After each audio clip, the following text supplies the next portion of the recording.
What up, Mortal Kombat fans? Hey, everyone. Zachary, how are you? I'm doing great. Best day of my life. Never had a better one. You've said that every single podcast for the last year. I'm really proud of you. No, it's like 6 months. 6 months. Ever since you were like, stop talking about your back pain. The back pain. Yeah. But back pain's so debilitating. It is. Here on the Mortal Kombat podcast, we like to talk about religious trauma. Oh, I was going to do a drum roll, Yeah, but no, yeah. we do that. Religious trauma, baby. Why do we talk about religious trauma on this podcast, Zachary? Well, we are both PKs, a.k.a. pastor's kids, and we have a father who still in our neighborly town that we live in is same county. on this beautiful Sunday running a Sunday service, and we have some religious trauma from our upbringing, and we have healed quite a bit from talking about it. Yes, we have. And so that's why we do it, is to true. heal. We specifically come from the Calvary Chapel, non-denominational Christian church. Yeah. Very denominational when you So think about it, denominational. right? I Yeah. don't know why they ever said that. And so Zachary and I have been talking for like the last, I don't know, year and a half or so. Coming up on two almost. 2 years, yeah. About on 5 months. our own personal trauma related to religion and radicalism and being raised in a radical family to Christianity, evangelical Christianity. Yeah. Fundamentalists. And we've been so lucky to recently have on different guests of all different shapes, sizes. And we once again get blessed. And hey, there's a Christian term. Hashtag blessed. Hashtag blessed. Hey, Drake says it too, so it might not be too Christian. I can't believe you just said that on our podcast. We don't speak of him. Right. Shun. We are very lucky to have another guest with us today, sitting across from me as I'm about to introduce them. Anything else that we should say before we jump right in? No. Let's just get into We it. should definitely get right in. We think it's very important to put on a pedestal these stories of our pasts and of others that have been raised in radical religious groups. Specifically, mostly all that we've talked about in our cast is Christianity, and we hope to break into other religions and other radical groups at some point. But we have a very special guest with us today, and we have both been very excited about this guest, on many different levels. With us today is someone who's defending their dissertation in about, I think they said 9 or they'll tell us soon, like a week and a half or something, getting their degree out of the Juilliard School of Music in New York. They are a composer. And also something I'd like to point out is I'm pretty sure this is our first guest that isn't white. And that is a big deal. Holy, I didn't even recognize that. Man, that shows a lot. Well, No, it that's just shows, amazing. I just think it's really important because for us on our podcast, we talk a lot about white Christianity, Yeah. white male Christianity. And that, of course, in all of history and all of the world has had a debilitating effect on society and culture. But I've been so excited to kind of branch out of that realm and to learn a little bit. We're going to learn so much today. And we think it's really important that these stories get shared so that we all get to learn from these stories. So, with us today is Mr. Ivan Rodriguez. Hello. Hello. Thank you. Welcome to the Mortal Kombat studio. Yeah. It's an honor. I'm a big fan. Oh, So being here, it's sort of like a scary, kind of exciting, kind of like, oh my God, I can't believe I'm here. I know. It's the same for us, though. I'm nervous right now. yeah, Even though I've done this so many times, I get nervous every single time. totally. And especially not having the headphones on is different. Yeah, the moment we started talking, Yeah. I was like, wait, there's something, which this is our first episode, we're not using headphones. Normally when you put on the headphones, you like get into this cave and it's really securing and you're like, oh, Yeah. it's so nice. Yeah. I feel that I speak with headphones, I speak so like, Quiet. Yeah. very ASMR. Yeah. Hi, totally. welcome to the radio. Yeah.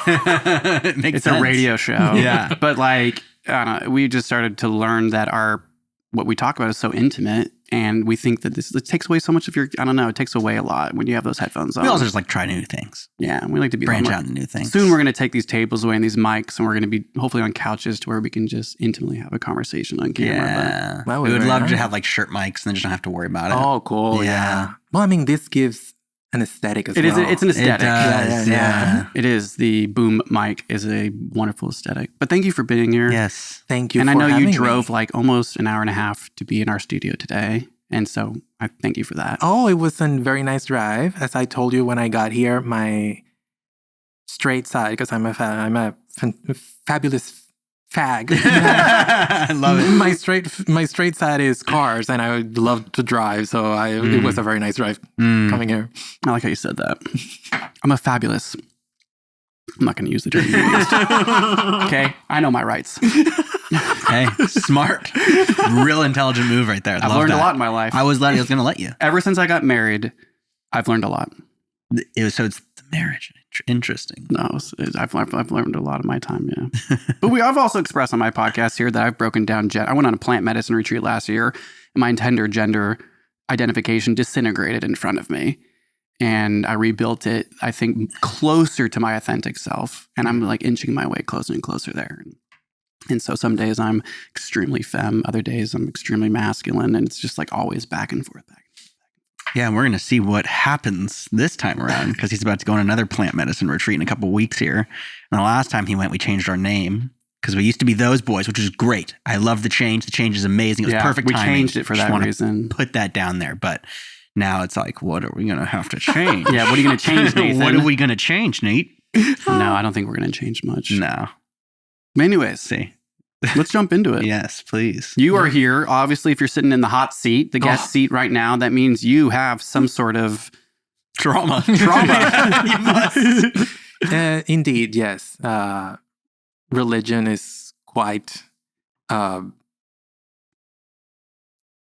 phenomenon in life that injects itself in you in a way that changes you fundamentally. And if you decide to, and I'm going to use this word intentionally, free yourself from it, it leaves some wounds behind you. And that really... Ain't that the truth? Yes. And that's why I'm very grateful being here, because this is not just a podcast for helping, people to feel identified with something or to feel that there are others like them, but also it's an act of mental health for all of us when we express whatever we went through and see that it's real and see that there is nothing looming on your shoulder. Yeah. That it's constantly belittling you or looking over you or judging you, Yeah. Well, tell us, where are you from? Where do you come from? I know I meant that statement at the very beginning that you not being white, where you're not from America, right? Yes. I am originally from the island of enchantment, Puerto Rico. Yes. I can't wait to go. I've never been. Oh, it's if you want to gain weight, that's the perfect Yes. I've had the food, let me tell you. Oh my God, yes. That's the thing I miss the most. More so being here in the West Coast. There are no green bananas. Yeah, no. And I seldom find plantains, so it's sad, but the food is the best. Yeah. And I come from Puerto Rico. We are U.S. citizens, but I see myself as an immigrant because our culture is so different. And our relationship with the United States is also very interesting. Just to drop a bomb from the beginning. We were... Please drop bombs. Yes. Well, I mean, I guess that's a little close to history right now that we don't like, but you know what I mean. Oh God, yes. Bad Forgive metaphor. that. Bad metaphor. So we were made citizens in, I believe, was March 1917. And then the United States entered the First World War in May 1917. Oh, weird. Yeah, so then we were drafted. So and that's just the beginning. Our relationship with the U.S. is very, very interesting. It is. What's also really interesting making this connection is we had a guest on who was a pastor in the same denomination that we were raised in, Calvary Chapel, whose family moved to Puerto Rico and started Calvary Chapel in Puerto Rico. I know, I heard the episode. Oh, you did? Yeah. Thank you for listening, Ivan. I said I'm a fan. So while he was telling that story, I was thinking a lot about you coming on and being able to make these connections of someone that was Puerto Rican, born in Puerto Rico versus a white family that moved to Puerto Rico to start a church. What denomination or what form of Christianity were you brought up then? Like, what is Puerto Rican Christianity, I guess? Well, it's very interesting because being a colony from Spain and then moving to the United States, the whole island, after the Spanish-American War, moving to the hands of the United States, we would think that Catholicism would be the main religion. And there is a huge Catholic population in Puerto Rico, but there's also a very big what's the term? Evangelical or Protestant. That's the word. Protestant population. And the denomination that I was in is the very fiery and conservative Pentecostal. Oh, there it is. We were no wonder music. Yes. We were part of the Bethel Council that they have church all over the world, but they have a very strong presence in Latin America. And I was raised in a very big church. You know, I remember I actually, in preparation for this podcast, I was trying to find the documents of when the church was started. Yeah, and see the amount of people they had there, but I couldn't really find it. But the temple was humongous. We had the first floor, we had a mezzanine, and I remember the thing being full, you know, maybe to the thousands of people. Wow. I remember we had a big tradition of putting on like theater work for Christmas or, you know, Holy Week or whatever. And when we did productions, you know, and when that happened, I remember the church, you know, people would have to stand because there weren't enough space. Chairs. Yeah. So packed. Very packed, very big, very energized, authoritative, and strong form of Christianity.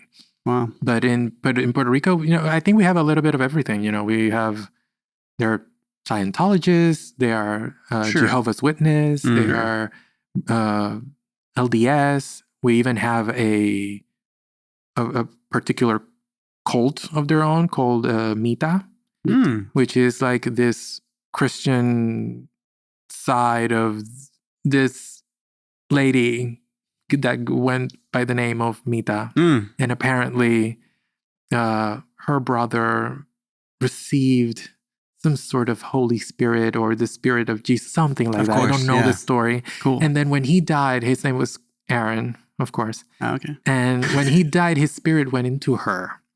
And then, you know, she continued. And they even had like a whole neighborhood in Puerto Rico. You know, they had a humongous symphonic band. Wow. You know, so it's like a popular cult. Oh, it was very popular in Puerto Rico. Specific to Puerto Rico. Wow. Yes, how interesting. Yeah, it was very. So we have a little bit of everything, but I don't know if it's because I grew up in that Protestant side that I saw a lot of Protestant people, but I think there's a little bit of everything. But the two majors are Catholic and Protestant, with I would say more or less an equal share between Methodist, Baptist, Pentecostal, and evangelical. Okay. And Pentecostal's like loud. Oh yes. And there's like yelling. Oh yes. And there's the worship sessions are a whole scene. When I was, you know, being a pastor's kid, us being pastors' kids, and everything was church, Monday, Tuesday, Wednesday, Thursday, Friday, Saturday, Sunday. And there were a couple people that would go to other churches that were, you know, sectors of Christianity that my dad would allow me to go. You know, I'd go with a friend, and I'd go to like a Russian Orthodox church or whatever. Wow, yeah. It was gorgeous, right? Yeah. I remember going into one and being like, this is what I want to be now. I want to be at this church. And I'll change my beliefs. I remember when to be I went here. to my first Pentecostal experience, and I loved it. Because really, I loved it because we come from such a different. Calvary Chapel is like, what's up, everybody? Why don't you go ahead and open up your Bibles to John chapter? Yeah. It's like the surfer. It's like the white surfer population of Southern California, and like came out of the '60s. Right. It's like very brand new, and like, you know, white men love to do that. They love to take from history and be like, we're going to do it our way now because our way is better. Yeah. Whereas Pentecostal has a lot of history, and I loved it just because it was loud. I'm loud. It was rambunctious. It was like crazy. And I just felt like it was just different. I don't know. But a lot of energy too. A lot of energy during the worship sessions. Was that is that how it was? Absolutely. And I mean, traditional fire, loud kind of pastor taking their jacket off and swinging it to the masses, and they all falling, speaking in tongues and jumping around. How fun. All of that, yeah. I'm kidding. I know there's trauma there, but imagine this 10-year-old sitting, I don't know, maybe halfway through the nave, seeing people falling on their backs and almost having a seizure, and having family members praising God because that's happening. So there's I know exactly what you're speaking my language. It's a dichotomy that happened in my head. And one of my aunts, she's very, very devout, and she always spoke of speaking in tongues as something that you aspire to experience, right? And something that kind of separated you from the regular Christian to the next level Christian. It was a gift. Yes. So you had to get baptized in water, and then take the communion, sacrament, communion, and all that, and then all the things. Some few would get the experience of speaking in tongues. So and all that. Did you ever, as a kid, then, or did you see? Was there anybody interpreting the tongues? Oh yes. Yeah. There's a kiki there. As a kid, I used to always be like, "How do they really? Is that really what they were saying? How did you know that?"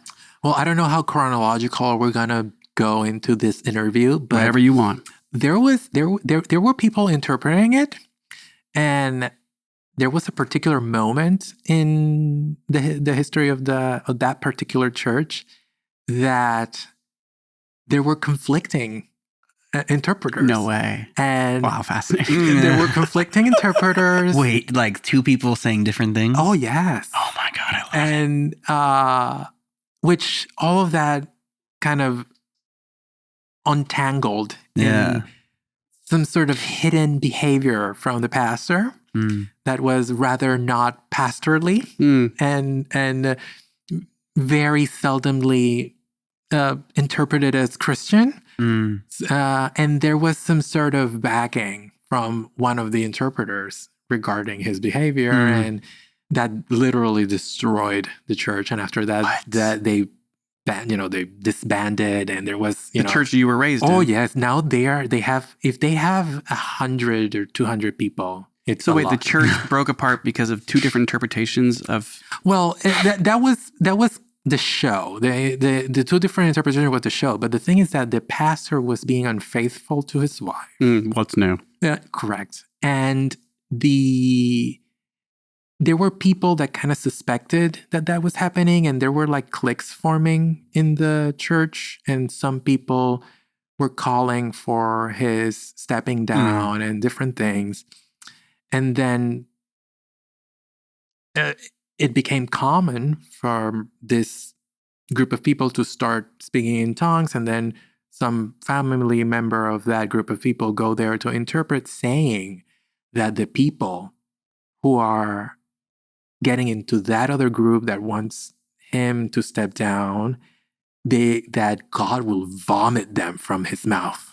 That sounds religious. Correct. Yes. That they were going to be expelled from the body of Christ. Yes. And then you had someone speaking in tongues, someone interpreting, saying that all people in church are Jesus's sheep, and he accepts everyone, and they are that. If someone is expelling you, it's not the word of God, And by that time I was in my teens, like mid-late teens, so I was kind of like noticing there is some sort of convenient thing happening. Something very not good, which is sad because during that same time there was another member of church. She was married to this guy that apparently had mental health problems. And whenever this big energy happened in church, he sort of imitated it. But I think he either experienced schizophrenia, some schizoaffective disorder, or epilepsy, whatever, but he was treated as a false prophet and someone, Oh, he was demonized Wow. in church.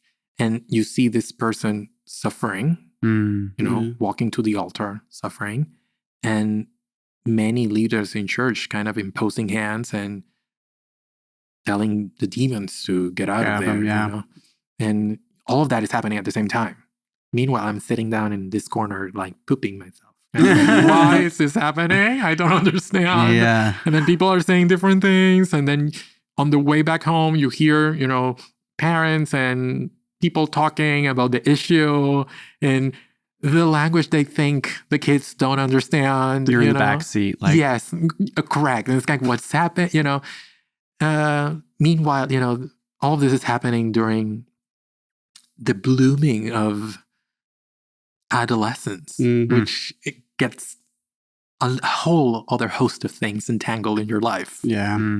So, to answer your question, it was very loud. Very loud.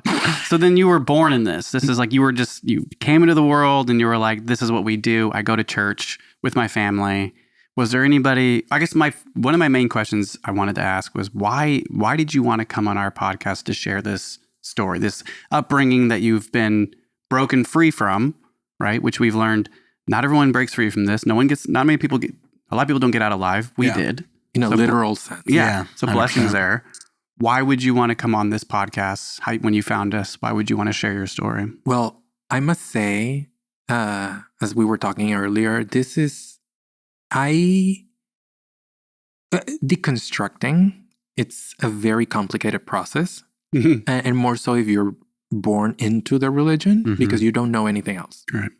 And there are things that you just, growing in this worldview, in your developmental years, there are things that get ingrained in your how the concept of how you see life. They're just there ingrained there by how they were taught to you.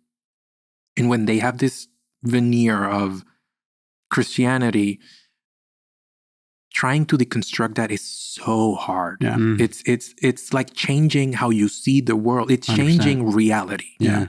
And sometimes you get out of church, like you said in multiple episodes, you're out of church, you feel that you don't believe, but you still act with some sort of norms that you still behave all of it. from church. That the way you saw the word, particularly regarding morality, regarding truth, how to behave in social circles, what to communicate, what to keep to yourself. And when I found this podcast and I saw that you guys were going through the same thing, and myself going through the process, I'm 33 years old, and now it's when I've been addressing my mental health and seeing how much all of this has affected me. Even though I got out of church. How old were you? I actively got out of church when I was 17, 18, but I believed that I wasn't a Christian when I was maybe 15. Yeah. So it's like we correlate very closely. I was 15 when I had like this light bulb that was like, what if you weren't a Christian? What would your life be like? And just that thought alone was so scary. But that was like the stepping stones to being like, I don't think I am a Christian anymore. And yeah, so it was pretty young. And then you're saying that you didn't really start to addressing this aspect of your mental health, or really, I guess a lot of our mental health comes from that sort of radicalism until your age now, 33. I would say that I didn't start deconstructing consciously, because even though I did do it when I got out, more so with the help of my husband.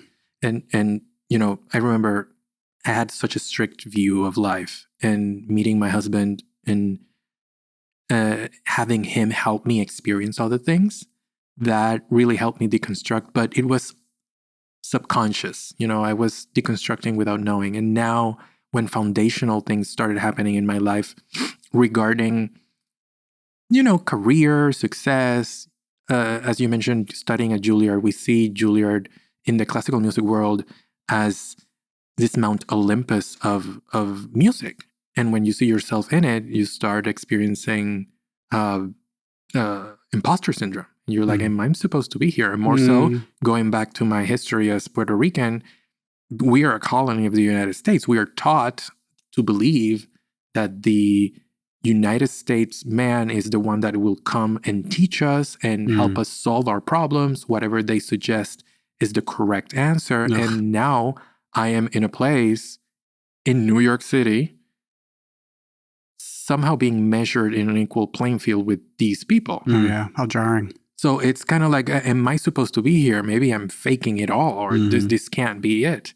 And when you start addressing those aspects of self-value, or why are you doing what you're doing, or how did you enter into this place, and you go back and start seeing whatever you posted on Instagram or Facebook, some member of your family is commenting, oh, praise the Lord. Yeah. Because, and all of those things collide, and foundational aspects of your being, my worth, how do I see morality? How do I see sexuality? How do I see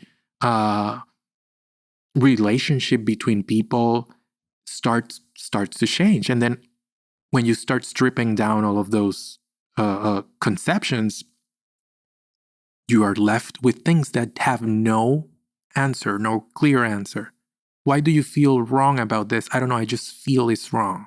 And what can you associate that wrongness with? Well, maybe it was a sin. Yeah. And then you start treating it, it's like, okay, that thing has been festering inside of you, maybe without the name of sin. And more so, when you are raised in church, you are taught to believe that you need to reject yourself. Yeah. You are not of Deny value. yourself, pick up your cross and walk. Yes, exactly. Yeah. I think Matthew 19 says that that there are people that are born eunuchs. There are people that are made eunuchs by others, and there are people that decide to be eunuchs for God. It's like, Yeah. So, Yeah, really. Yeah, correct. Yeah. That's a very Pauline way of right. Yeah. So that when you decide to get out and you were born in this worldview, there is a foundational aspect of your understanding of your surroundings that it's empty now. You're just like, okay, how do I fill this? Yeah. Either with another religion or with another worldview, whatever. In my case, was music, which was another problem. Yeah. I started ascribing value to the music I created as if the music was me, not something I did. And when you get into a place like Juilliard and people start criticizing your work, because that's the progress, the way of progress, you need to put out something and have someone say something about it. Yeah. So you are able to see if you agree or not. Doesn't mean that it's objective. It's still subjective, but you need to confront some sort of diversity of thought so that you can decide what to incorporate or not. But then all of a sudden, when you are criticized, someone is saying something about your music and you're feeling like, oh my God, why do you hate me? Right. Why am I such a piece of shit? Yeah. So why can't you see that I poured my blood and my sweat on this? And then you start thinking, this is just music. This can't be, this is not open heart surgery. You have colleagues. I mean, even my husband, I love classical music. My husband loves every type and form of metal. So we couldn't be more different in that aspect. And that doesn't mean we are, we can't agree on stuff. So when I understood that music was just music, then I started going backwards and saying, whoa, that hole that was filled with the instructions of morality and how to correctly journey your life and the world, now is substituted with being virtuous and devoted to art. And that now that is being deconstructed as well, so you can have a healthy relationship with music and your career, because now it's my career. I'm in debt because of it. Right. So what are you left with? You know, so you all of a sudden then you are, what's left? What do I feel as inherently a thing to follow and a thing to accept as good or not? And when you keep on stripping those things, then you learn that you've been driving the car in Christian autopilot without knowing. Yeah, everything you just said there, I can relate to so much. And I think you took such a academic route, right, in your music. But I did the same thing right after, leaving the church. It was right into bands, drumming for anybody I possibly could. And Zach and I did music for 8+ years together. We were plagued with this, music was our life. Music still is a huge part of our lives. But I've unfortunately been working with a therapist for many, many years trying to rebuild my relationship to music, because so much of what happened was this need to be on a stage, the need to be like a rock star, the need to be in front of people to show them the music I make is for the world. It's going to help heal people. And that is a direct correlation to that Jesus complex. And when I started to break that down, mainly when my son came into my life, it was this epiphany that I had that was I don't even enjoy this anymore. I don't even like writing music anymore. And it was this unfortunate breakup that was really painful. And I'm still rebuilding that relationship. And this podcast is another form of, performative art that kind of fills that desire, that love I have for being a performative artist. But yeah, very, very similarly. Yeah. And that happens because we confuse. That happened because we did what we love in church. And we confused the purpose of what we did with how important it is to us. If you do it in church, then it becomes a tool for a higher purpose, and you need to refocus it. I remember the first time I told my aunt that at first I started studying violin in the Conservatory of Music in Puerto Rico. My degree was going to be in performance. How old were you when you started playing? When I started playing music at all? Well, I've always been attracted to music. I first wanted to be a scientist. But ever since I was a little kid, I always asked for Christmas synthesizers and keyboards, and I loved watching the three tenors. Fantasia was one of my favorite movies. I loved watching Elton John play the piano. All of it. So I always had this connection with music, but I started formally studying music because my mother, she was a workaholic, and it's a very complicated story. But the thing is that she had a very bad asthma attack, and she had to go to the hospital. She was hospitalized, intubated, and after she was unconscious for maybe a week. And I remember that was around Thanksgiving. And she went under maybe a Tuesday, something like that, during that Thanksgiving week. And then she woke up after Thanksgiving. And you mean under a coma? Coma, yeah. That bad of an asthma attack? Yeah. Wow. And when she woke up, she always recount the story saying that she wanted turkey because of Thanksgiving. Yes. And turkeys. And people telling her, well, that was last week. And she's like, oh, well, this happened, But I started studying music concretely and more seriously because I was 12, maybe something like that. And when she received that, that happened to her, she ended up with transversal myelitis. But I've heard secondhand from family members that happened to her, is that some sort of virus entered her spinal cord and left a little bit of a, the word in Spanish is cicatriz, and in English is, this happens to me all the time. I love this, by the This way. happens to me That's all the okay. time. Which I don't know much about transversal myelitis, so I don't. It's scar. It left a scar. Scar. Okay. Yes. Good job. Well done. Because we don't speak Espanol. It's happening to me all the time. Sometimes I forget words.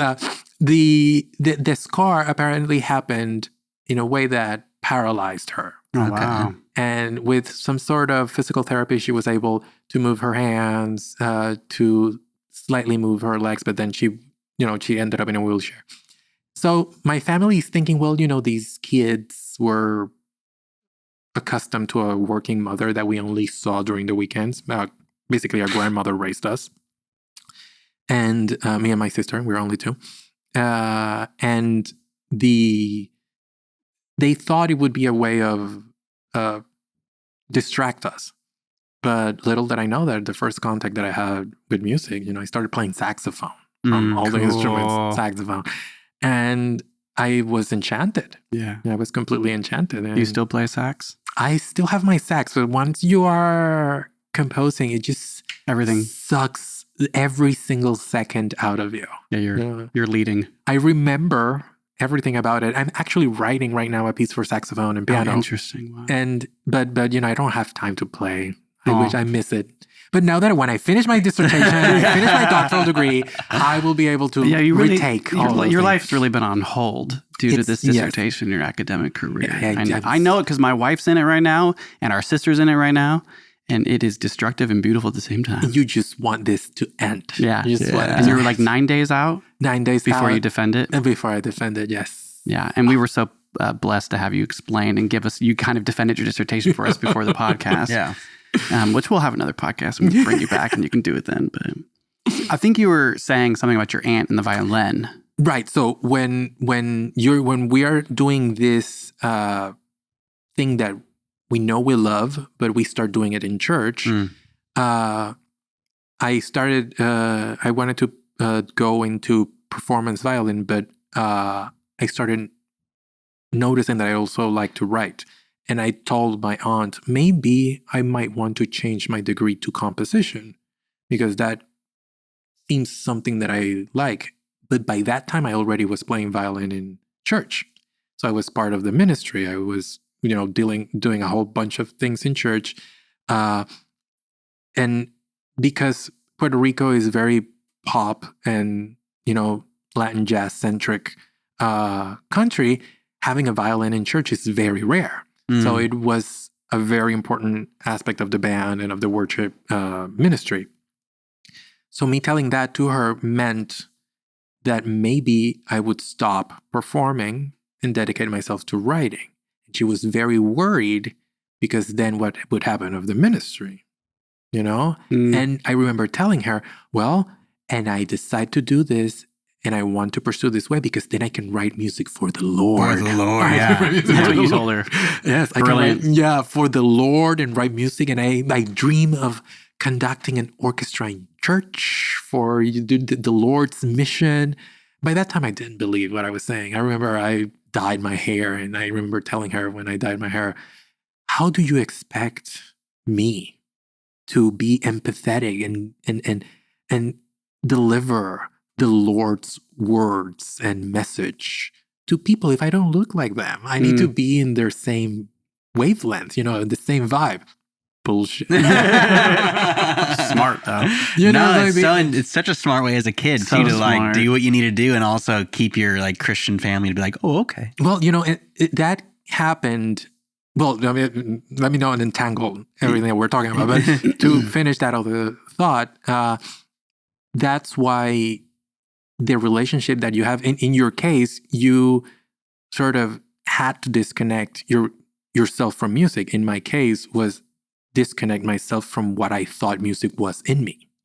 Because if you said, oh, I really don't like that particular piece of mine, I would be like, are you offending me this way? Yeah. It's like music became It's so personal. So personal. So that it's completely understandable. If you did it in church and it became part of your ministry, your purpose of how how the Lord's work happened to people. And then, you know how influential music can be in people's experiences of you just need to play a nice power ballad in church, and everyone is praising their hearts There's out. a reason why there's a reason why churches start with music. Yes, absolutely. Right? Because it's like long, deep breathing. So you kind of meditate. So you're kind of like disassociating a little bit. And the beautiful sounds. By the time the pastor gets up to do their sermon, everyone's like, absolutely, completely in trance. They're completely in trance. And then you just have a worship break where you play all the hard stuff, and then people are screaming, at least in the Pentecostal church, they are screaming, running around church, speaking in tongues, jumping. Oh my God. You know, it's like complete. And I remember the older I got and the more I played in church, the more I understood the cues and how we would in the band know what to play whenever something was happening. You know, when the pastor was preaching something intense, like, I don't know, the abomination of homosexuality, we knew what to play, what to perform. Nice one. Or if he was talking about grace, that we knew what to perform. You would play behind him? Like, yes. Yeah, gotta build up that emotion. Yes. Yeah. You know, and there were moments when, we just got in, or if he's like praying for someone or whatever, the slow music came, Wow, that sounds so nice. That sounds like Cirque du Soleil. It's very influential because people just fall in it. Yeah. They just fall in it. You know, it's the same thing when you have a pop star and they just appear and you have this wave of people just screaming. Or whatever. The exact same thing. Yeah. Wow. 100%. It's funny when you're saying this when I edit the casts, I sometimes have put music behind parts of it just to see if it would, my experience while I'm watching me talk or someone else talk. And it's so different when there's just some music in the background and I take it out. But that's the power. As a composer, I can say, our work is part manipulation. Because the music can do that. You just I remember I took some courses on film music, and we need to like write. They give the same clip for every student, and then everyone needs to write something, and you see how different a scene can be. Oh, that's so interesting. Just by the music someone writes. Your music, are you okay if we share some of your music on our cast? Yeah. Maybe from one of your YouTube, something like that. Feel free. Right here.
There you go.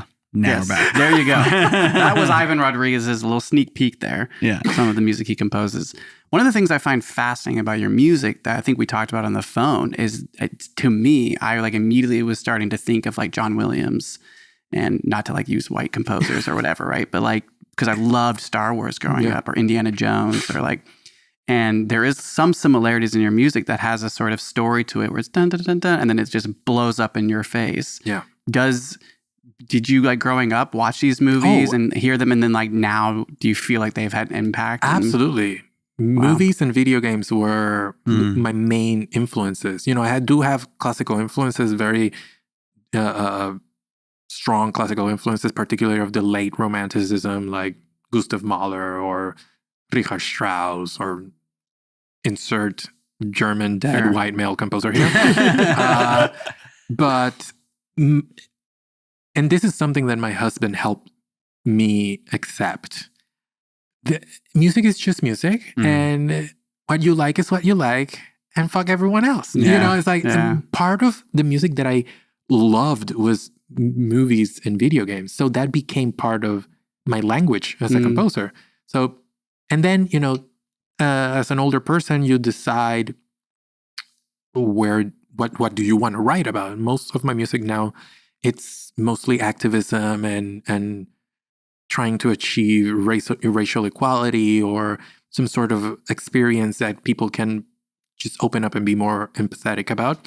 And to achieve that, you need some sort of storyline. You need a journey. Right. So that's why it's so film-ish, if you will. Right. Interesting. And we love a good story. Yes. Anything that has a good story, specifically to history and all of the horrificness in history, right? A good story can lead to horrible things throughout history if there's a good story to it. The story is what lasts. Yeah. Right? Not all the little details. Thanks for letting us play that. I really love your music, and I really hope to come see it live sometime and see you actually do the magic. See you as the pastor now. You know? Ooh.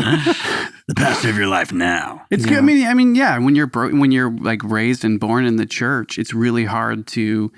I don't want to say it's too hard. I think that like, especially you being a stage performer as a kid, as like a teenager, right, doing that with the pastor behind them. That's what we did. Our dad being the pastor, but I was the drummer. Zach was a guitarist. Zach was backup vocals. He came in a little bit later than me, but I was like 12 years old on it. I was part of the church band. And to this day, I feel like that's kind of been something lucky about part of that upbringing was I love stage performance. I love being on a stage. That's where it started. I love delivering some sort of performative piece that is me, but I'm also pretending to kind of like playing a character, if you will, you know, and I like taking it a step out of my truth, if you will, or that authentic self to be this other part of me. I think it's so much fun. And so you're doing the same thing. Yeah, absolutely. But it takes so much to separate that from the church. Because you're told, as I mentioned earlier, you're told that you need to deny yourself. Yeah. And once you're out of that abuse, then you regain yourself, but then who is that self that ever since you were born, you were told to deny? You know, so how do you build that up back again? Yeah. You know, it's... Take a hike. Especially smell if the roses. That kid that was being told that is the one that found the music in the first place. Correct. Yeah, because if you see the normalcy of it, it's just you that love the music, you encounter it, you want to do it. But you're constantly... Stockholm syndroming yourself, saying, no, this is for the Lord. For the Lord. So building that back up, you know, it's... One of the things, and we've said this now a couple times, but for the cast that you told me that really, when we were on the phone getting to know each other, was I really don't remember a time in my life where rhythm wasn't just kind of pouring out of me, right? Everything on tables. And it drove my parents nuts, but they were church worship leaders, whatever, some music was in there. They played guitar all the time at the house. We were just, right, another lucky part of being born with musicians is that you have music all the time, even though it was all worship. They were writers, but it was all worship music they wrote. Ugh. Yeah, and one day, this thing called a cajon showed up at our house, right? It's a box drum that has guitar strings on one side. And I was 11, 12 years old. Coolest thing ever, dude. Coolest thing ever. And there was like pictures on it. My dad was like, hey, why don't you go, what is that box over there? And I was like, what do you mean? He's like, take those pictures off, sit on it, and hit the side. And I hit it and I was just like, da-da-da-da-da-da. And he was like, do you want to be in the church band? Oh, God. I was playing djembe and stuff or whatever. No, you were doing... I was doing djembe, you're right. So that was earlier. Yeah. It wasn't that epic. It wasn't that epic. It was epic. more of, here's this new drum you can play love tomorrow. making things epic. Okay? But one of the things that, being like the percussionist with my dad and my mom and our parents or whatever on the stage, there was like this family band. It was so amazing feeling. I was like, I felt so empowered by God, but also just like my dad supports me. He's proud of me, like all of that. And I was really damn good with rhythm. I could play with anybody. I didn't even have to think. It was just like, get me on that stage.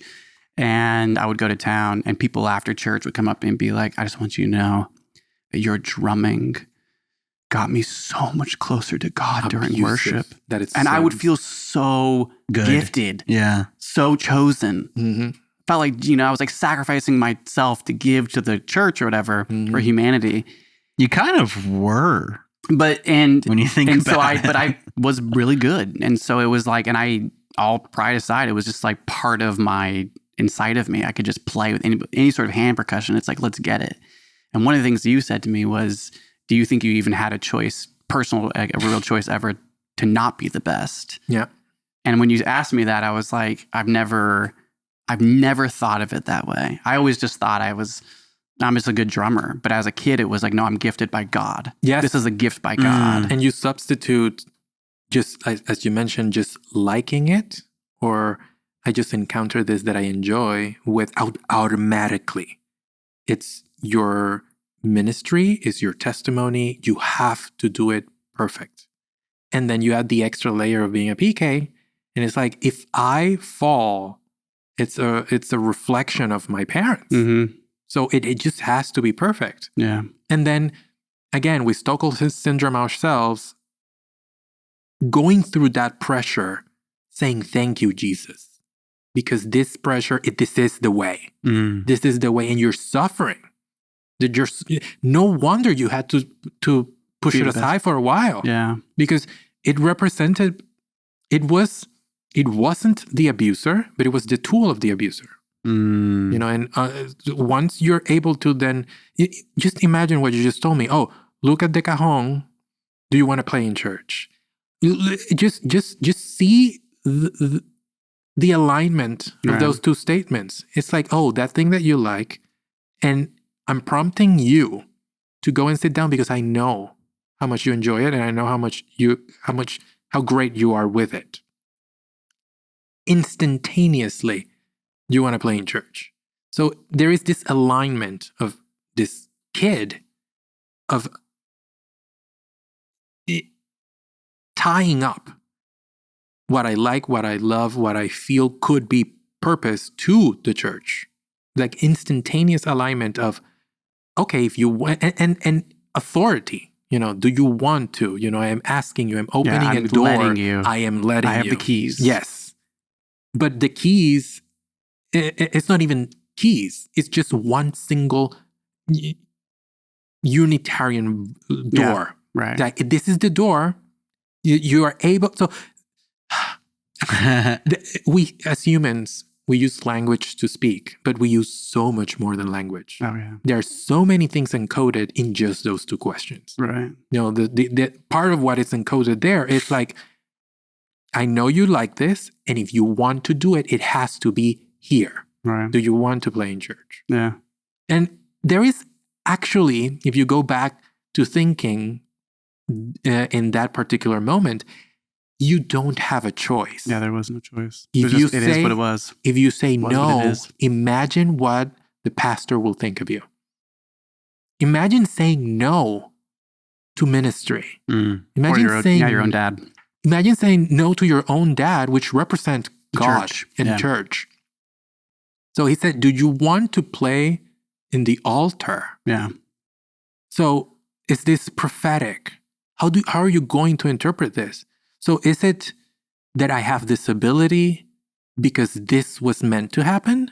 And this is the way, and now it's the moment where I'm ripe enough to stand in the altar? I can't say no. Yeah. It has to be the moment. At that point. It's happening. Yeah. It's happening right now. The question is being asked. And I will be an apostate if I say no. Yeah. And this is happening in the mind of a child subconsciously. So it's a terror relationship. Yeah. You're so smart. It's horrible. It's horrible. Yeah. It well, is. you fast forward. I was like 12 when I got the cajon. I was playing djembe by maybe 10 or 11.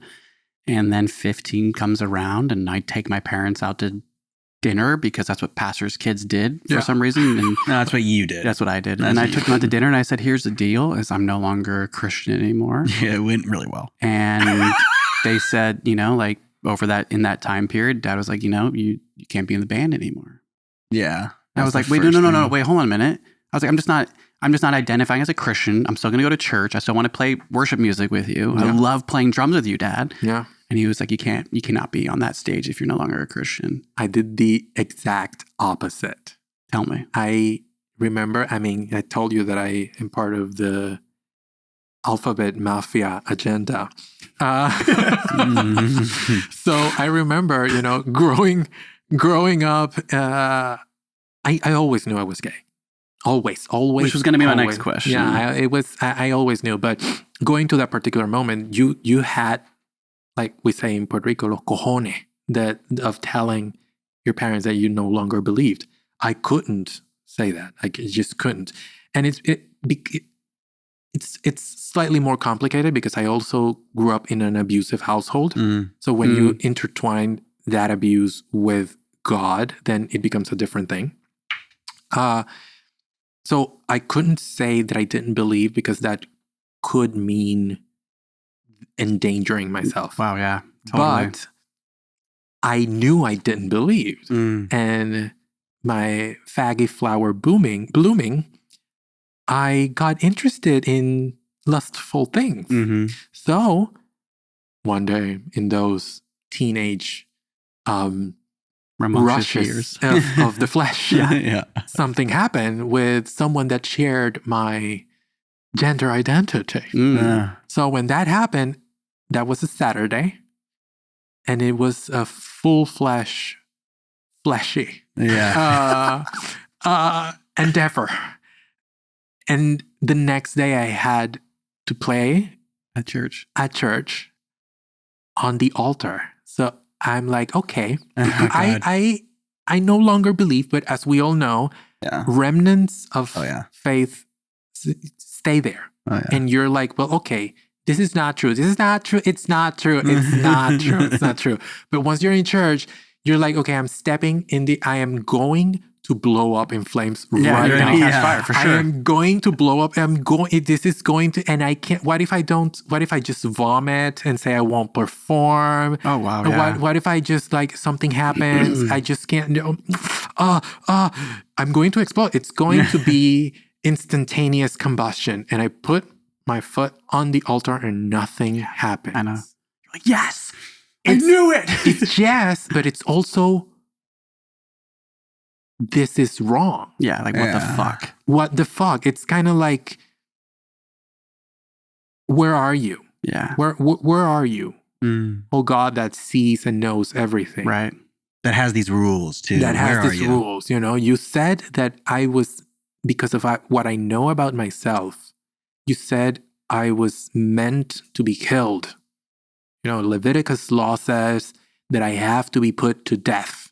Oh, we don't follow Leviticus law, but Jesus in the Sermon of the Mount said, I don't come here to change the law. I come here to fulfill the law. Woof. So God.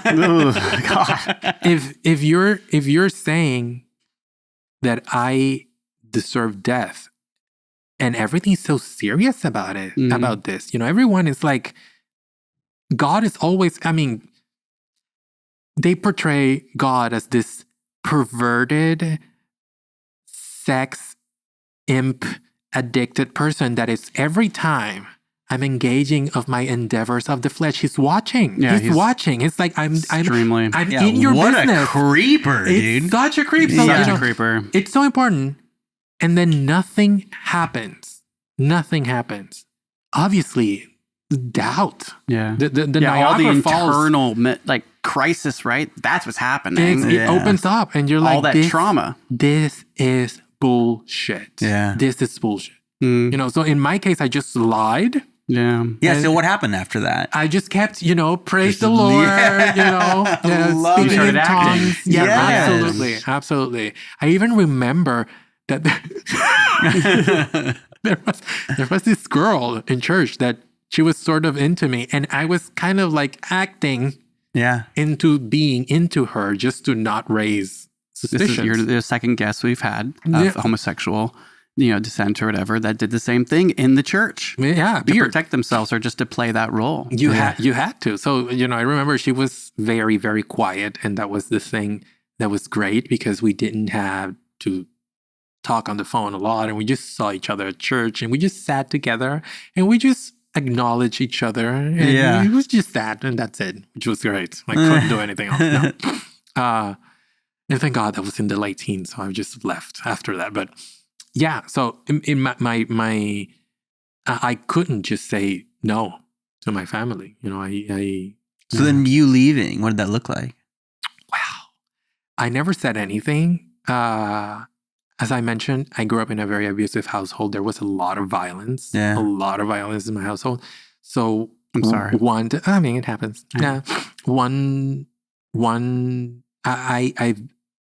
I had been planning leaving my house. Escaping is the correct. Totally. Yeah.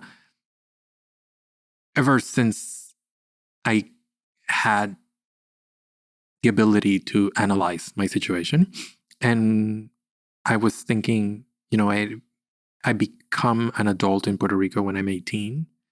So by that time, I'm already going out with my now husband, but everything is, no one knows anything. I'm living a double life. Still going to church. Yeah. And when I turned 18, I just left. I was singing in the National Choir of Puerto Rico. I went into one of my rehearsals and I had already talked to my father, which I haven't seen since I was, 10? Or less. Why is that? Because my family. Okay, this is another story. So people, what's my camera? So what the church does. My parents' marriage was falling apart, and they went to the pastor and said, "Well, the pastors are always counseling." I don't know how. Here we go. Yeah, here we go. No, please. You need to have a child. You need to have a child that will That's what the pastor said? Yeah, that will fix the marriage. Oh, God, you poor. So, we don't say that. We're not poor thing, but No, what I mean. I became the image of the failure of the marriage. Oh, no. Because it didn't work, obviously. It didn't work. And 8 months into this world, they decide to split. And so he split? Yeah, they decide to walk their own ways. They also had, there's no way to know the truth, and you can believe whatever side, but one of the sides, my mother's side, says she experienced a lot of abuse from him, which I don't doubt, because when I started living with him, I saw him at least verbally abusing his current wife. But I also know my mother's Notorious for mischievous. Not mischievous. She's very strong and very aggressive. So, I see. So it was both of them were at fault. But I'm 8 months. They're split, and now I am the thing that they engage with to save the marriage that didn't save the marriage, And is this the same pastor, the one that gave them the advice, the same pastor that had the hiccup? No, that was another that was the one that came after him. But then when that happened with that pastor, someone had to take the reins. Okay. So that previous pastor came in again. His wife passes because of, old age or whatever. I think she had a heart attack while sleeping. Was a very gentle death. Thank God, she didn't even notice. After that, then we discover that he was seeing what people will say in the old world, a woman of ill repute. Like a concubine in Dominican Republic that he brings. She was basically a stripper. He brought in and like lived with her in holy living or whatever. So, you're never safe. He's one of the fancy people. Love that. It was, and then I went in the research for this podcast trying to find the amount of people that were in church and all that. I found that he sued the church because they promised him some money and now they didn't. It's all about money. Everything is about money. Everything's about money.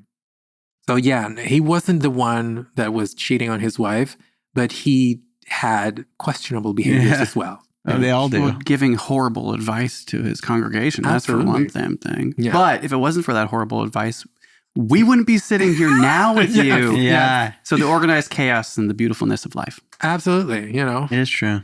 I love that. Yeah. So then you leave. I just escaped my house and I no longer step in church. That was my gateway out. But I was okay with that because I was already out in my head. When I started having this dual life, when I remember telling my friends in high school, the normal, steps for this, for a gay man like me was like going to your friends and, hey, I think I'm bisexual. Yeah, it's bisexual. And then, a couple of months, I think I'm gay. So I remember going through all that process and being a different person in school, a different person in music school, a different person outside my house, and then completely and thinking because I became an advocate and I proselytized about swearing. I loved to have a filthy mouth. So whenever I was outside of my house, it was filth, filth, all the bad words, all of them.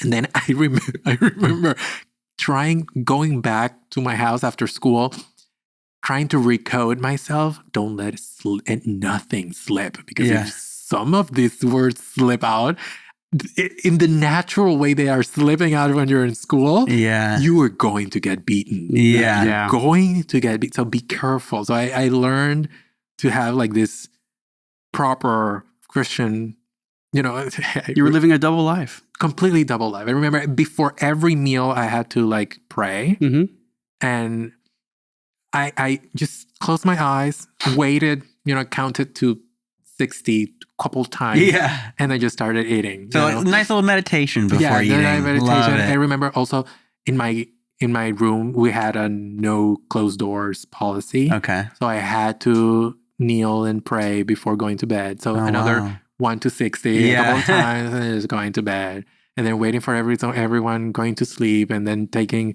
the Nokia brick cell phone and calling my now husband, hey, how are you? I love you. I miss you. Yeah. I can't wait to sin with you. With the pillow on top of my head, and then all of a sudden my grandmother steps into the room, kind of like she heard something, and I'm like, gone. You're just sleeping. So then your now husband, they're also Puerto Rican? Yes. You guys met in Puerto Rico. We met in Puerto Rico. We've been together. Puerto Rico together. Yes. We did. This year we turned 16. Oh my God, that's incredible. Yes. I think that's really beautiful too, hearing your upbringing and the correlations, the church and all this, because I feel like I suffered, not to be a victim or not to blame anybody but myself, mainly because I've healed and I've really learned a lot of my past, but my relationship suffered a lot. Yes. My romantic partner suffered a lot. I thought everybody I had multiple different, romantic partners, and thought I was going to marry every single one of them from the moment that I've, that's like I saw them from a distance. I'm marrying that one. Isn't that the way? That is the way. It's supposed to be. But even after leaving the church, it was like we're talking about. It was so ingrained. Yeah. And then I knew I wouldn't marry them, like being with them. No, this isn't the relationship for me forever. But I still was in the relationship, like I was going to marry them, and I could never get out of it. You know where that comes from, right? Tell me. We teach the New Testament in the Pauline way. And Paul particularly to the Thessalonians, I think he wrote a letter saying, well, you can't sex, no sex, no. But if you can't really adhere, then marry. You need to marry. How many times did we see that? You need to marry. Yeah. You need to marry. You marry because that's the only way, just for reproduction. Interesting. But marry. And Wow. she can't be on top of you. She needs to be below. If she's on top, I mean, even it comes even from the How Old boring. This even comes from the Old Testament. Missionary. If there are Mesopotamian texts that say that if the man is below the woman, he could get diarrhea for a month. What? Yes. Well, that's actually true. No, I'm just kidding. So, the Christian took that from that worldview, but that belief of, So wait, is that really marrying you? Is that the term missionary? Yes. That's probably where the term comes from? Absolutely. I mean, I guess I could have looked that up on them, but that's fascinating. Yeah. So it's a Christian thing. Of course. It's a completely Christian thing. And that belief that if you met someone that the first stages of liking someone, it's always a physical, sexual thing. Yeah. It's biological. Mating. It's biological. It's mating. So Beautiful. that first relationship or connection you have with one person happens through that lens, but you cannot think through that lens. Therefore, you need to justify your biological behavior. And the only way to justify it is marriage. I'm marrying her. Why? Because I'm horny for No, marrying her. Marrying her. I remember being, so young in the church, always wanted to be friends with the older guys, right? The older worship leaders, the cool guys. Mm-hmm. And they were all getting married like so young. Yeah. Right. And 19 felt late. Yeah. You hit 19 and you're not married. It felt late. I thought it was so cool. Oh God, So no. cool. Like, oh my God, he just got with the hottest girl in the church. I can't wait to be old enough to get married. I thought as a kid. They build it up. I remember I can't find the letter anymore. Thank you, because I don't want to find it because I don't think it'd be good, but it's kind of cute. I wrote a letter to my future wife, when I was like 11 years old. Oh God, no. I was such a hopeless romantic in a Christian sense. Like I would always dream of my weddings and, who's going to be my family. And that just didn't work out the way it was planned. But. Which is, I must say that was, and I don't talk about this, and this is why I'm here to talk about it. Yeah, that's right. That was part of my issue regarding relationships as a Christian. And something that I'm still deconstructing now. And I have the most amazing and wonderful and patient husband. Because I hope to meet him someday. You must. If it wasn't for him, he put with all my shit. And he stayed. I mean, it was 16 years together. Yeah. So but when you say all your shit, right? Because now we're talking about like this embedded religious trauma that's coming out in these. What do you mean by that? Well, I didn't know that I was acting in a way that I thought it was being virtuous, but it was just being judgmental. Decisions that he made that were completely normal, comments, behaviors, going partying, drinking, or smoking weed, or anything. My judgment was so severe. And I justified it saying it's just against the law, or it's morally incorrect. Why? Don't ask that. Or is it's just bad, or trying to be holier than thou kind of thing in a secular way. Totally. And he just had the patience to just challenge those thoughts and kind of like hold, but what if? No, but hold, but what if? And he made me grow so much. No. He made me grow so much. It's real love. Absolutely. Absolutely. Were they raised in the church too? No, thank God, no. Wow, well there you go. He was raised Catholic, but there is in Puerto Rico. I'm just kidding. In Puerto Rico, there is a very interesting thing. Remember, we were conquered first by Spain in the time of the Atlantic slave trade. So there were a lot of particularly Nigerian slaves in the island, and they brought in with them the Yoruba religion. That went through the process of syncretism with Catholicism and emerged Santeria, which is a religion that is very active in Puerto Rico and in Cuba. And basically they believe in saints that are the equivalent of Yoruba deities, and they do a whole bunch of different rituals. They kill chickens and sacrifice a whole bunch of different things. Very interesting religion. And it's usually pseudo in silence accepted more by Catholics, because the religion that went through syncretism with it was Catholicism, and some of the Yoruba deities have Catholic saints' name, which were the ones that the slave used so that their owners didn't kill them or whatever, because they could if they behaved in a non-Christian way. So the only way to save their traditions was through renaming them with Christian names. Wow, so that meant that in Puerto Rico, we called them like, they're like some of the easy Catholics. You know, they just believe in God and whatever, but they are also kind of spiritual in different ways. I remember going with my husband and his mother to a lady that did something that it's called white table. And she just went into a trance and draw stuff on a paper and then read your future and stuff. So Catholic people do that in Puerto Rico. Yes. That's cool. But think of that in a Protestant environment. That's evil. It's demons. The demons. Are you kidding me? Yes. Imagine me getting out of church. How scary, right? It was petrifying. Yeah. It was petrifying.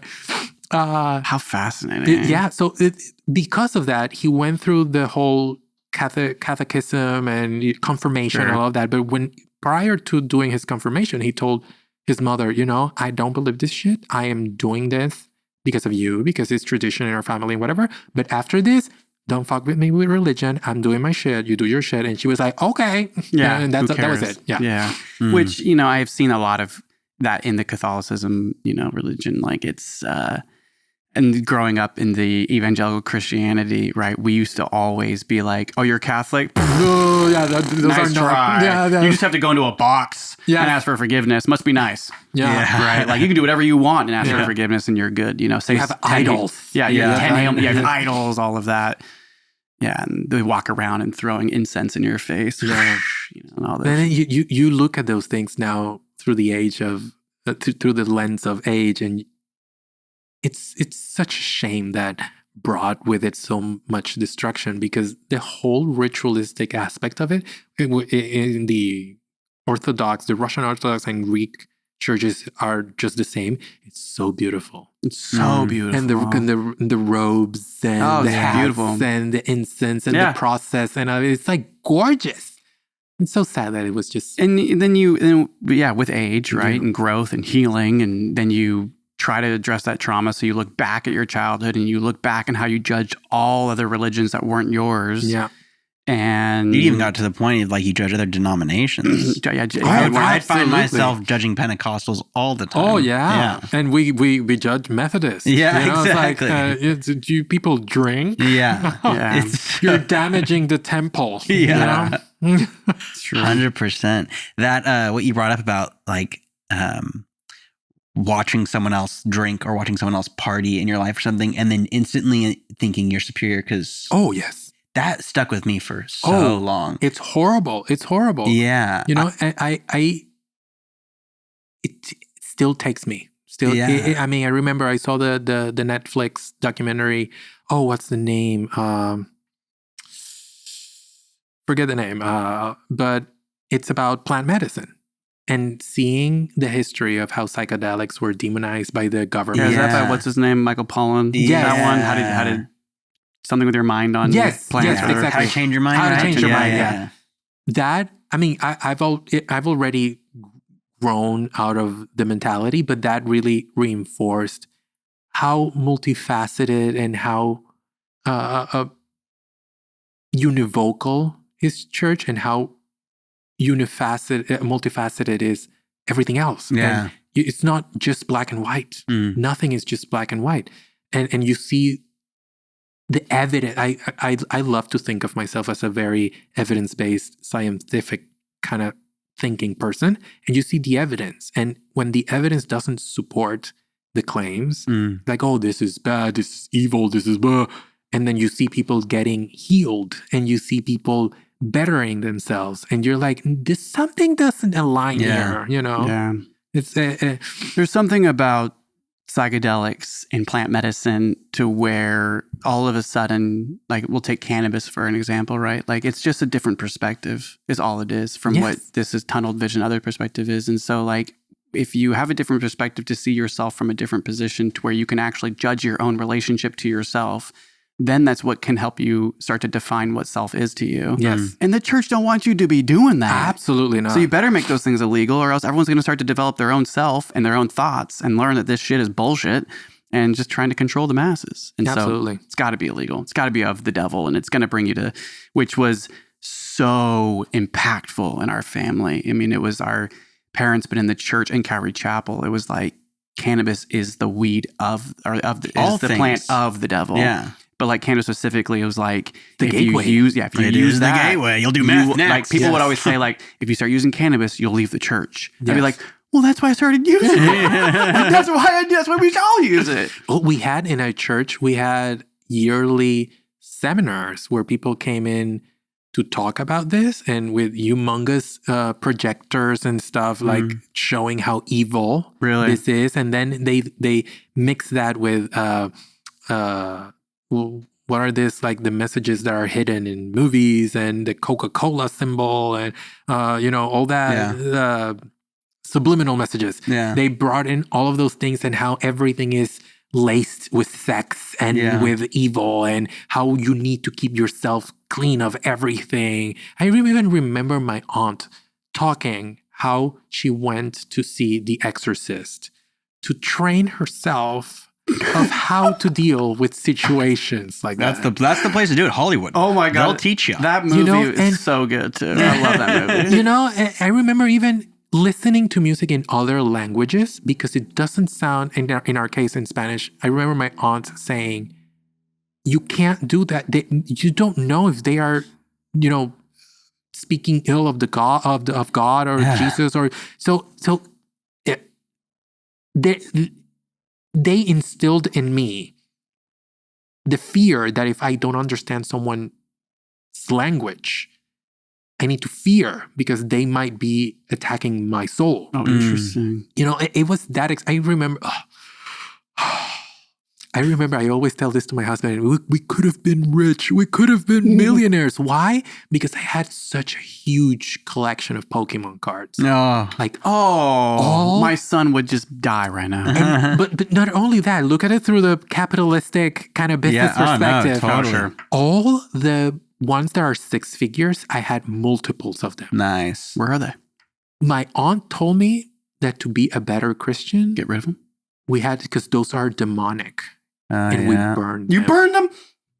Okay, what's your aunt's name? It was. I always think of that, and I was like, I can't. This can't be. Think of your life. Your life would have been so different, though, if you had all that money and you're selling it, coming to the States. Yeah, well, maybe I would have been a douchebag, and nah. No, I disagree with that. I wish you were rich, okay? Yeah. When anyone ever says that shit, I'm always like, fuck that. No, I could have been rich. Yeah, no, but yeah, it's definitely. So, but your aunt's logic of going and seeing The Exorcist so that they could know how to behave in that situation, you could, if you were aware enough, you could have said the same thing to her. Like, no, I need to have these cards so I know how to talk to these people that use these products. But by that time, I was too young. Then I picked that up, and that's what I used later on. That logic is so dangerous. Oh, and I've heard absolutely. that logic so much in the church as a pastor's kid, seeing that, people going to do things and being like, I need to learn so I know how to preach to them better. And it's like, well, you did it though. Yeah, You did the heroin. I need to cheat on my wife You can't to do know. heroin to preach to heroin addicts. Yeah. absolutely. But it's bizarre because it's only a couple of selected, chosen things. people Right. that are the ones that can do that. Everyone else, you need to accept how weak you are. And if you leave that little crack open, the devil will go through it and will take control of your life. Yeah. So, you can't watch scary movies because the devil. You can't listen to secular music because of the devil. You can't read anything secular because I remember there is this Latin American author, Isabel Allende. She wrote a novel, a 3-part novel about an enchanted forest and things like that. Blah blah. Very nice. I really wanted to read it, and I talked to my aunt about it, and she was like, "No. The one that, if you like that, let's just buy Narnia for you." Because, we all read Narnia. Yeah. Fucking Narnia. We all read Narnia. So, everything you did, you were in danger. Because that's the other thing. Christians, they're always persecuted, they're always the victim, and they're always in danger. So everything I did, I needed to be very careful because I was always in danger of losing my soul. Always. Yeah. Always. And that was a constant. I remember when I started accepting that I was gay, dropping myself on my knees and praying while basically drenching in my own tears and sweat. Please, God, take this away from me. Take this out. Traumatic. It's something I cannot control. If you're there, if you're listening, please take it away. I can't. People say we choose this lifestyle. I am actively choosing not to. To please take it away. Nothing. Crickets. Nothing. So you align that with the fear that we're constantly being attacked. I thought I was being spiritually attacked. Yeah. I needed to fight this. Somehow fight this because I was going to hell. I was going to go to hell. I remember, look at how twisted. I even remember praying to God, praying to God and say, God, please, in a dream, just let me have the experience. Yeah. Just let me have the experience once. And I know maybe if I have it once, I can say no to it because I am no longer seeking. I don't know anything about it. Just once, just. Were you ever blessed with that wet dream? Oh, of course. Multiples, But I it was traumatic, completely traumatic. If that ever happened, I woke up in sweats. Yeah, totally. I say this on this podcast a lot, but as someone that has, did identify as bisexual, like in my mid-20s, and then have gotten closer to like feeling more non-binary than any fucking thing. But I'm really just fluid back and forth. I've always said that coming out of the church, like, and yours is a different experience, right? You were like very secretive for the sake of your safety. And then you and your now husband got out. But I've always kind of correlated it to kind of like people coming out to their families, like, I can't do this anymore. And the experience feels like coming out of a closet, almost like I'm not going to be this anymore. And for you, there's like this it's a multifaceted, it's multi-layered.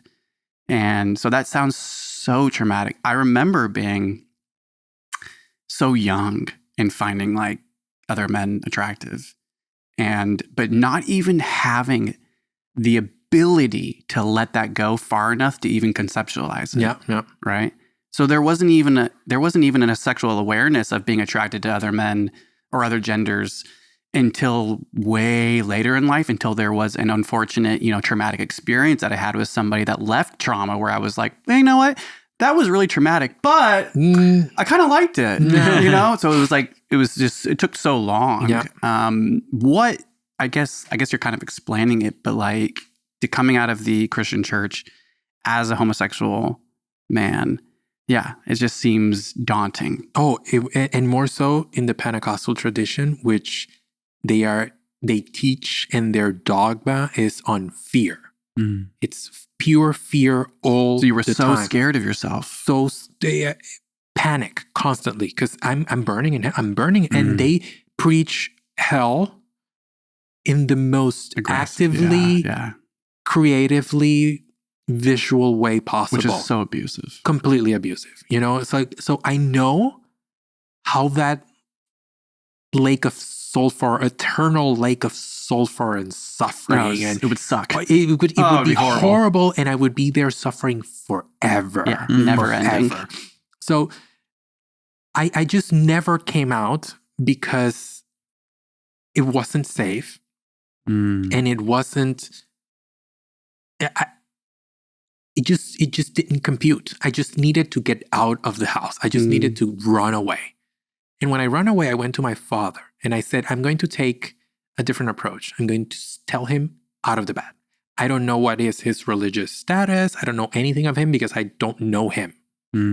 But he's the only 18. safety net, yes, that I can have. And I said, I had with him a stepbrother that I met when I went to live with him, and another kind of stepbrother-ish, but not. It was just a son of his wife that he basically came with the package. He married her.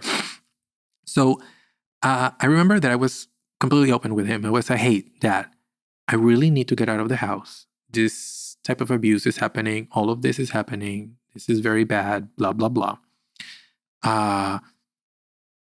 Can I go and live with you? Well, you need to talk to your mom." And I was like, "No, I need to get out. I'm laying down the plan to you because this is this bad." He was like, "Okay, whatever, blah, blah, blah. I need you to know that I'm gay and I'm seeing a person right now. Is that okay with you?" "Oh, yeah, there's no problem. It's going to be fine. Just don't..." My half-brother name is Ivan as well because my father's name is Ivan. So he was 3 like, Ivans. yes, he's so narcissistic. Oh, God. And he was like, "Just don't tell Ivancito, because he's a kid and you just don't tell him." And I was like, having safety, I can compromise. That's fine. Yeah. It's fine. So I go and live with my father. He knows. I remember taking a photo, giving my husband a kiss, my then boyfriend a kiss, and putting it background on my cell phone. And he saw it and scolded me for that. "Oh, what if your brother sees that? You can't..." Like, okay, red flag. And then during that time, he was still paying, it's called food, the support. It's not alimony. It's the Child support? child support. He was paying I child pay support. it. Well, he was paying, I know it. Yes. So but my mother was very... She trained us to lie in court so they could raise the child support for him, so he could pay more. So he was still paying child support. So he told me, "Why don't you go to court? I'm 18. Why don't you go to court and ask for them to give me permission to keep that so I can give that directly to you instead of sending it over there because we're wasting it there because you're no longer there." And I was like, that makes sense. That really makes sense. I go to court. When I go to court, you are not legally allowed to ask for this. First, because in order to be able to apply for this type of stuff, you need to be 21. You're 18. And you are not paying child support. Your dad needs to come here and ask for that change because he's the one paying child support. I looked for a pro bono lawyer and a whole bunch of stuff. And I know this because my mother brainwashed us to think that my father was evil. So I'm operating into trying to change the mentality that he's evil, but the evilness of him is still looming in my head.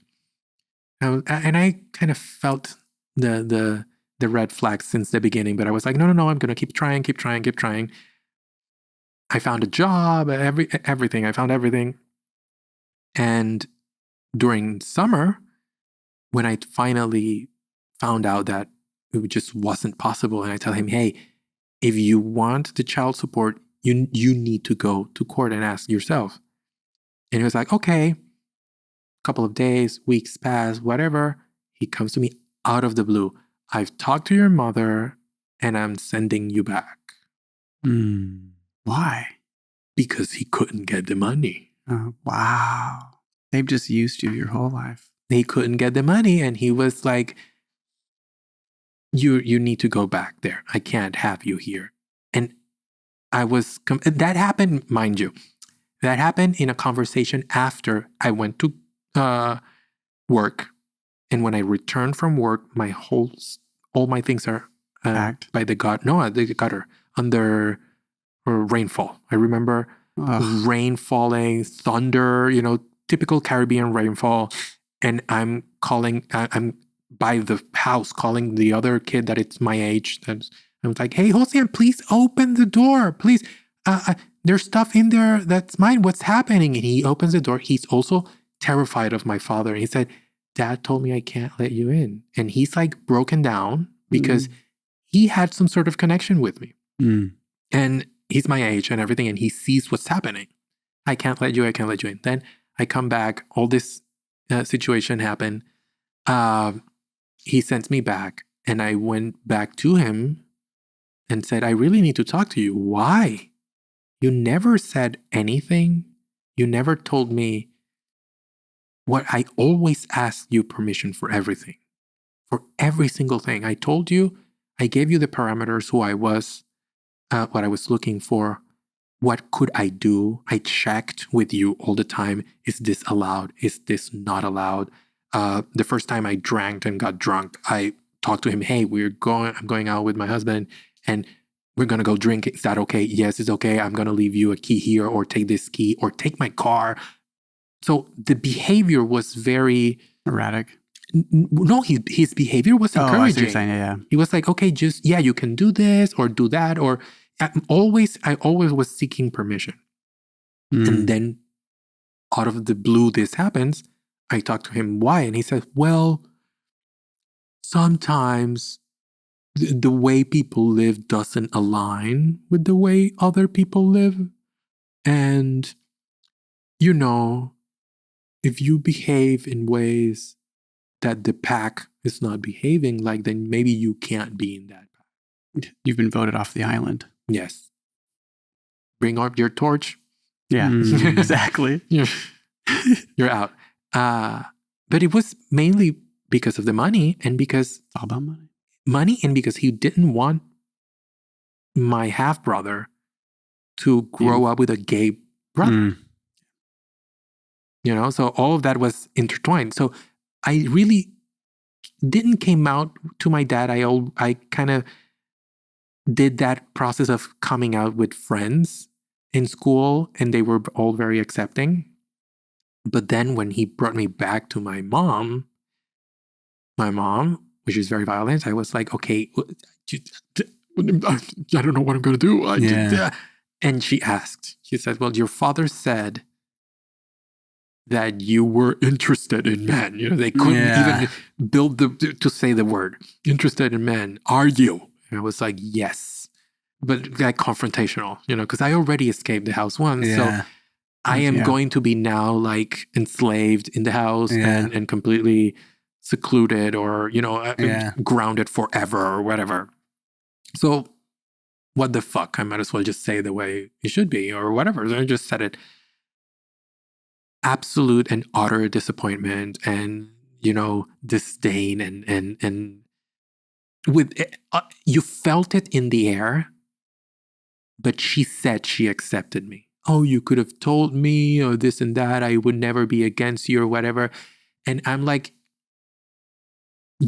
you're saying that because of what happened prior. I left the house. And you're saying you would accept me because you don't want to be in competition with your ex-husband. And he was the one who took me during that period of time. But in my household, I heard constant conversations of people criticizing gay people, saying they deserve to die, people joking, saying that it would be ideal to take all the Puerto Rican gay people and put them in an island and nuke them. And, they were so filthy. They were all pederasts and child molesters and the bottom of the barrel completely. So how do you expect me to be like, oh, yes, I'm so sorry I interrupt your discussion. By the way, I'm a fag. How? So complete and utter bullshit. But I stayed like for 2 days or so, and I left again, but that time with my husband, and then we've been together ever since. Wow. Yeah. What brought you out of Puerto Rico? What brought you here? My hubby. Yeah. So oddly enough, my husband worked in an adult novelty shop when I met him called Condom World. They had a little mascot, which was the globe with a condom as a hat, and his name was Condi. So I met him there. And he then switched to work with Microsoft, but retail, like a store. Retail. And he was so good at the store that he was sent to Florida to open a new store there with a new team and all that, just transitory. So help open the store, return. And he comes back from Puerto Rico. To Puerto Rico, he leaves such a great impression that they open another store in Hollywood, Florida. So they offer him to go and open that store, but also stay to work. We talked about it and we were like, I am about to graduate in a couple of months from my undergrad. And if you think it's better and we can do it, let's just do it, And he goes there first. I graduate. And the day after I graduate, we move to Florida. We stay in Hollywood, Florida for maybe a year, which is a sort of like a retiree town. Yeah. So there are a lot of snowbirds and a lot of veterans, and they don't really treat non-white people very well. So it wasn't very nice. So again, him being the person he is, he was offered then to open the flagship store in Fifth Avenue, New York, and move there. And we were like, oh my God, the concrete jungle, New York. And we're these two little Jibaro people from Puerto Rico. We could never imagine living in the big city. So we said, yes, let's just go, let's go, let's go. I remember I drove from Florida to New York nonstop, 25 and a half hours. Damn. And we moved to New York, and there he starts working retail there. And I am in complete depression because all of this is bubbling up. I leave Puerto Rico. All my music connections are there. Remember, I substituted my identity of religion with music. Yeah. All of a sudden, I'm in a new place. I don't know anyone. I don't know how to develop my career. So I am in a very, very deep depression that I won't accept. I'm okay. Yeah, you're fine. I'm fine. I'm fine. I'm fine. I'm fine. So I apply for a lot of things. A lot of people reject me, and I'm like, I deserve death, but I'm fine. I'm fine.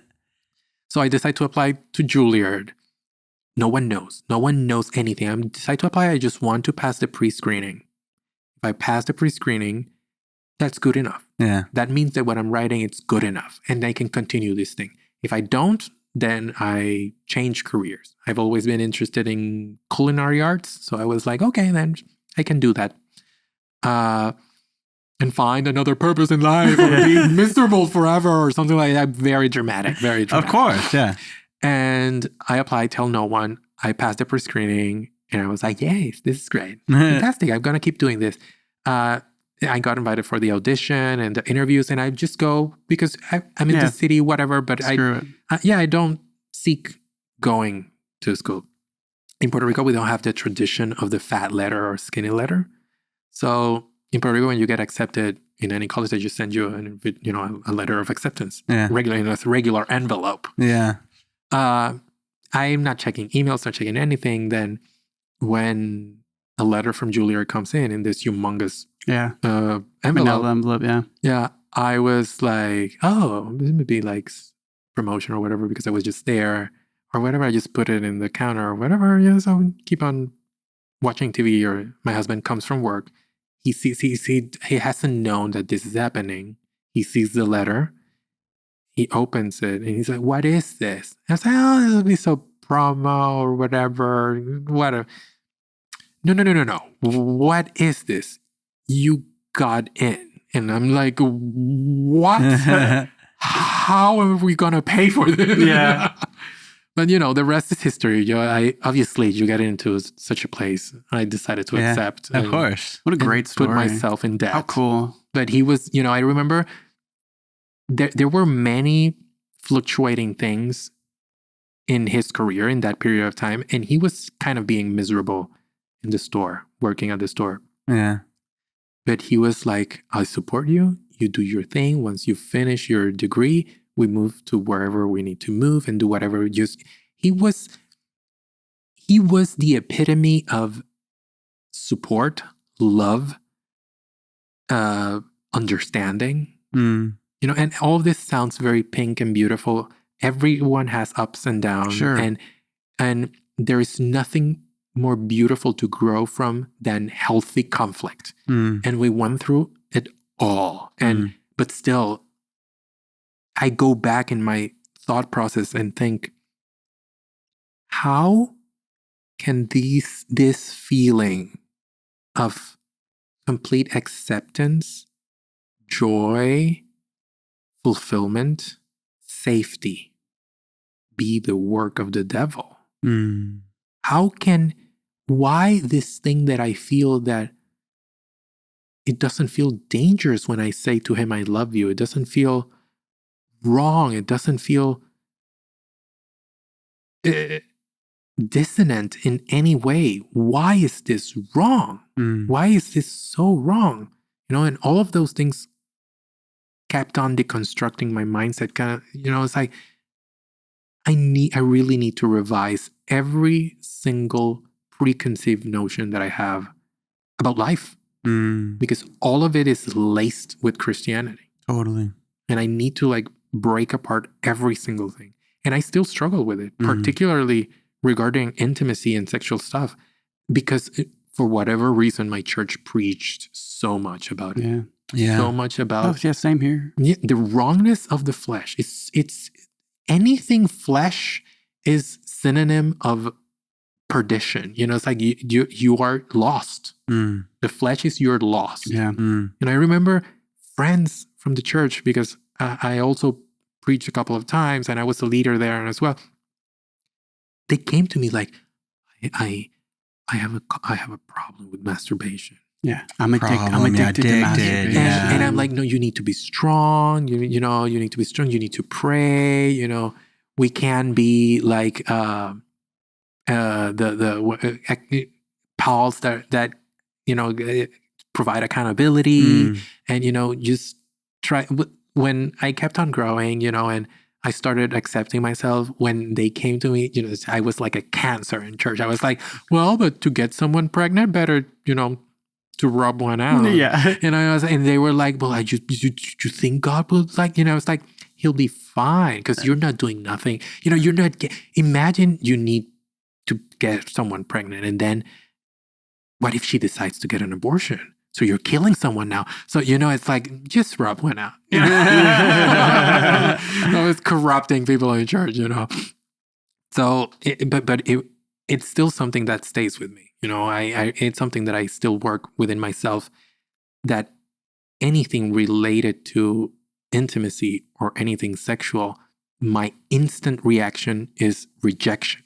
And then I need to go through a process of acceptance. And this is like a decade or something after I left the church. You know? Yeah. I mean, the foundations of our true biological selves: eat, sleep, sex, repeat. Yes. Right? That's it. These, you know, like religious trauma correlates so closely to sexual trauma. You know, I will never understand why people don't get how perverted that mentality is. You know, we even have peeping Tom laws. Yeah.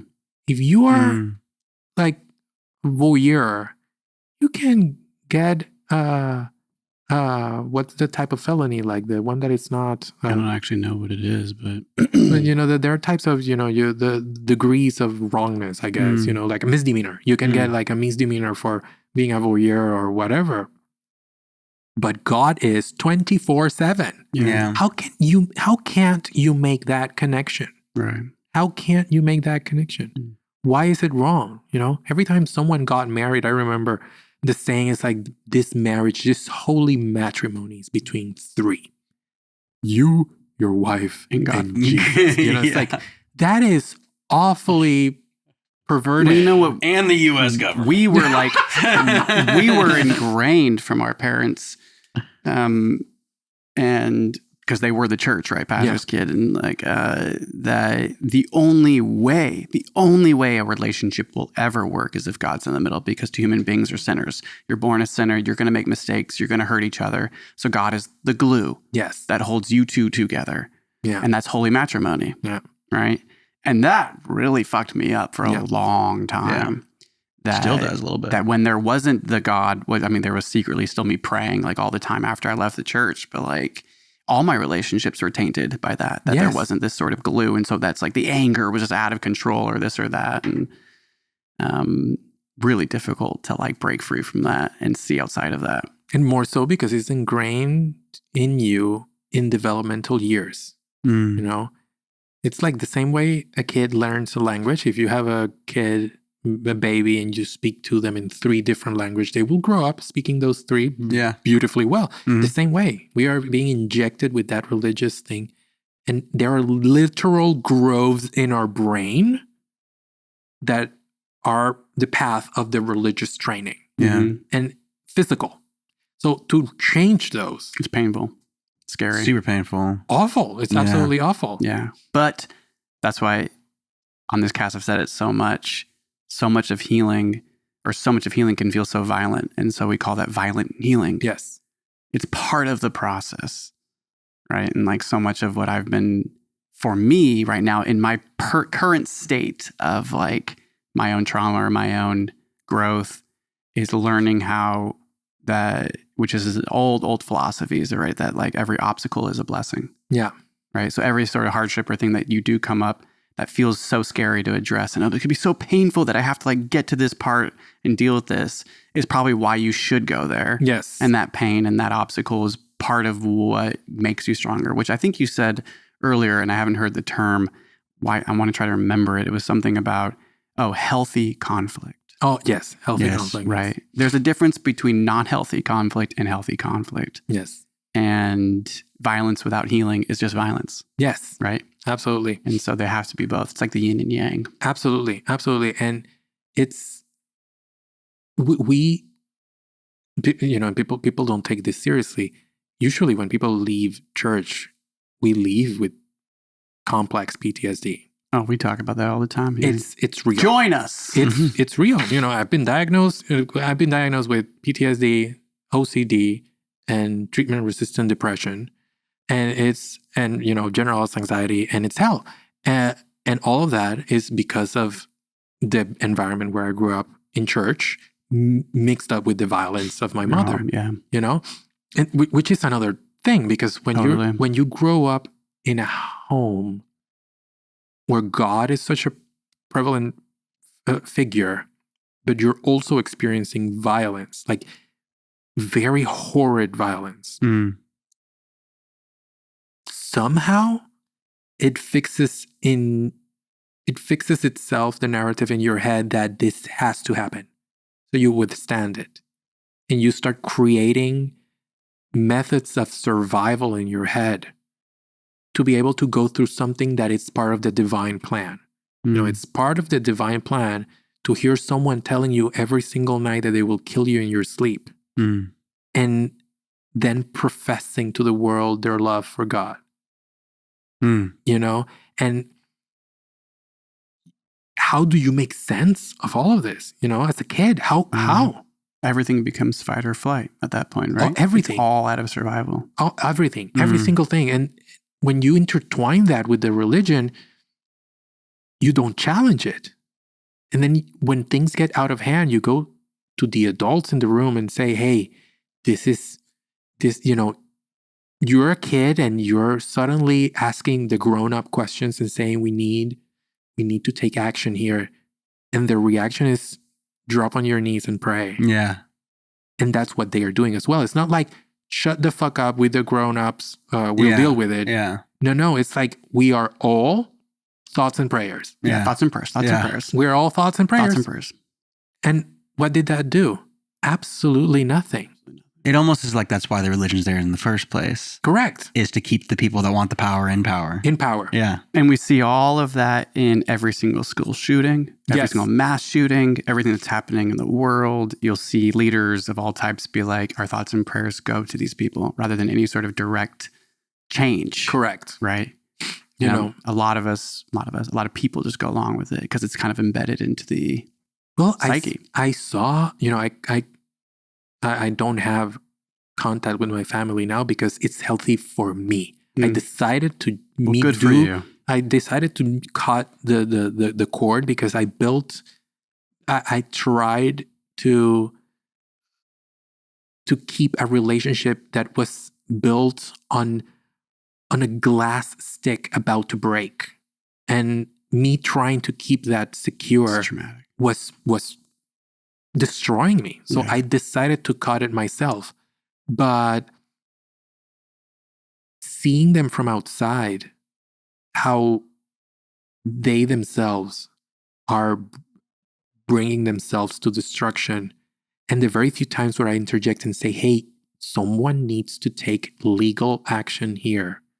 I even talked to a judge in Puerto Rico to get one of them in a mental health hospital and all of that, because no one wanted to do anything in my home. They were all thoughts and prayers, and their lives were in danger. It's not the argument and people screaming. It's lives in danger. Wow. And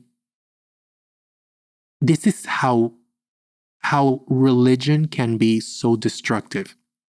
You are seeing this every day, and your go-to is do nothing. Yeah.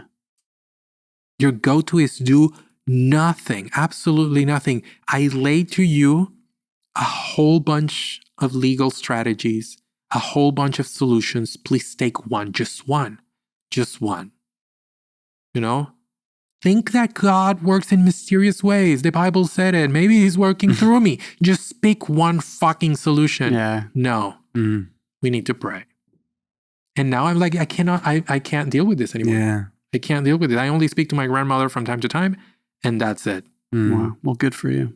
That's really hard to do. It's awful. There's been plenty of times in my life that I've wanted to do that, and I feel lucky to not have had to have gotten to that place yet, right? Or like what have you. But God knows when my parents kicked me out and separated me and him apart from each other, I couldn't escape. They disowned me. It was like, we're done with you. And I was like, please, no, come back. Like, it was like this, I needed it. It was like, it took me so long to be free of that, which I think I just learned more of that just last year, of how to be like less needy for this need for a daddy or needy for a mommy. Because that father and that mother is inside of me to begin with. That is me, right? Yeah. I am my own mother. I am my own father. And that takes insane, violent healing to learn that, maybe from where we came from. Yeah.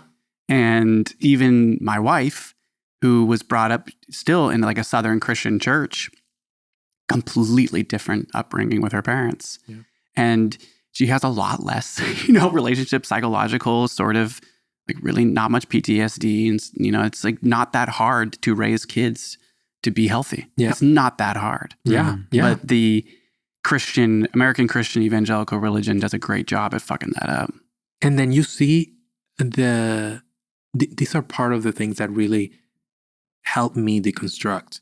You see how Christian people bend their morality. And we never are taught to see that. It's like we are called to do the morally correct thing. If we define the morally correct thing means to take care of the children, to take care of your offspring, to be a parent, but you are able, if I tell you, oh my God, you heard of that mother that kicked their son to the streets because he told her that he didn't wanted to do math anymore, and she's like, no, you can't be here, and threw him on the streets and separate them from their brother because they didn't want it. Our reaction is she's a fucking psychopath. Psycho. Yeah. She's a because and her own son on the streets because he thought that he didn't need math anymore. Right. Yeah, just change it a little bit and it sounds crazy. That's how we bend morality, because when you all of a sudden insert the brainwashing of Christianity, then all of a sudden it makes sense. Yeah, No, it's okay. Yeah, whatever. we need to, sometimes you need that tough love. Sometimes you need, because you would be destroying your household, and that would be what God would want. Yeah. So Well, that is what God did. yeah, Especially if your image of God is that same love. correct. It justifies all of that. All of it. God's love is incredibly violent towards me and myself. Therefore, it's okay if that's the love I see around me 24/7. Absolutely. Wasn't it God that like told Abraham to take his firstborn up to the hill and destroy him? Talk murder him? about a fucking psychopath. Psycho? Yeah. Wasn't it God that turned that poor woman into a pillar of salt just for looking at a city? And just think about the Trinity. You're so narcissistically fucked To double yourself. that you need to double yourself and send yourself and kill yourself. and kill yourself. Yeah. for all of humanity. You know, that's one of the things that really, like the TikTok kids say nowadays, that threw me into orbit. You know, it's like I really can't. Every time I ask, why do we need to follow this bullshit? It's in order for you to be saved. Saved from What? And from what? Saved from a damnation that's completely made up. But that's the rational aspect. If Yeah. we're going to just see the theological aspect of it, yes, we want to be saved from the damnation. Who decides if we're damned or not? God. Yeah. Why? Because he created the system that would get you to that conclusion. So he created me, placed me in this world for me to be saved from something that he created, because he created the rules, the game, the place, and myself. So this game is God trying to get me saved from himself. This is a psychopathic, narcissistic crazy, bullshit. It's crazy. Because I'm crazy. going to, And it works. Yeah, so well. This is the thing that really kind of blows my mind. And more so when we apply this contemporary medieval Trinitarian kind of concept. Trinitarian, no, the omnipresent, omniscient characteristics of God. You know, if he knows everything, All knowing. if he knows everything, he can't be all good. Oh, definitely not. And if he is all good, he can't be all knowing. Yeah. It's And impossible. it is. And have fun asking a Christian pastor or any Christian that question. Oh, It is a spiral that leads nowhere, and it'll be it'll be like clouded they speech. use the faith to out of everything, just the impossible question. They'll be like, God works in mysterious ways. Correct. And then it's already like, cool, well, this conversation's done. No, you know? and you need to recognize what a piece of shit you are. You don't know. Yeah. You can't understand Right. celestial divine logic. Yeah. Yeah. I remember in that Jubilee stupid video, The Jubilee stupid video that Ivan Rodriguez was on, which was Christians versus ex-Christians, that has 65 million views. Go check it out. Don't read the comments. Yeah. yes. I remember I challenged this pastor and said, just tell me why is being gay wrong? Tell me, you need to know the why is wrong. And he said, I don't know why. It's just in the Bible. And I was like, but ask Woof. that question. Oh, sometimes it's not about reason. It's about the heart. And I was like, that's even worse. Yeah. So you're telling me to just accept something without any basis? Let's just, and I didn't say this because he just was out of, it's completely out of convincing. But just analyze that, and look how people compartmentalize that in their heads, and they negotiate what they believe and they don't even know it. Yeah. Let's just say Christianity. If someone commits a murder or something or whatever, and they go to a court of law, ask any of your Christian friends if they would accept a God argument in a court of law. Mm-hmm. If someone says, well, God told me so. Yeah. You'd be like, okay, get this man some medicine. We need Yeah. But the court won't accept that. Yeah. Why won't the system that it's supposed to find the truth accept a divine argument? Yeah, it's fascinating. It's a good point. Because it's not a real argument. Absolutely. Yeah. Everyone compartmentalizes. You wouldn't want someone to go and defend you. Well, because God told me last night in my dreams, and he told me that this person is innocent. And if your lawyer tells you that, you would say, go the fuck away and get me a real lawyer. Yeah, 100%. Why won't you be like, yes, this is it. Just go to court and say that because God, this is your will. This is what will happen. You won't accept that. So don't be a hypocrite.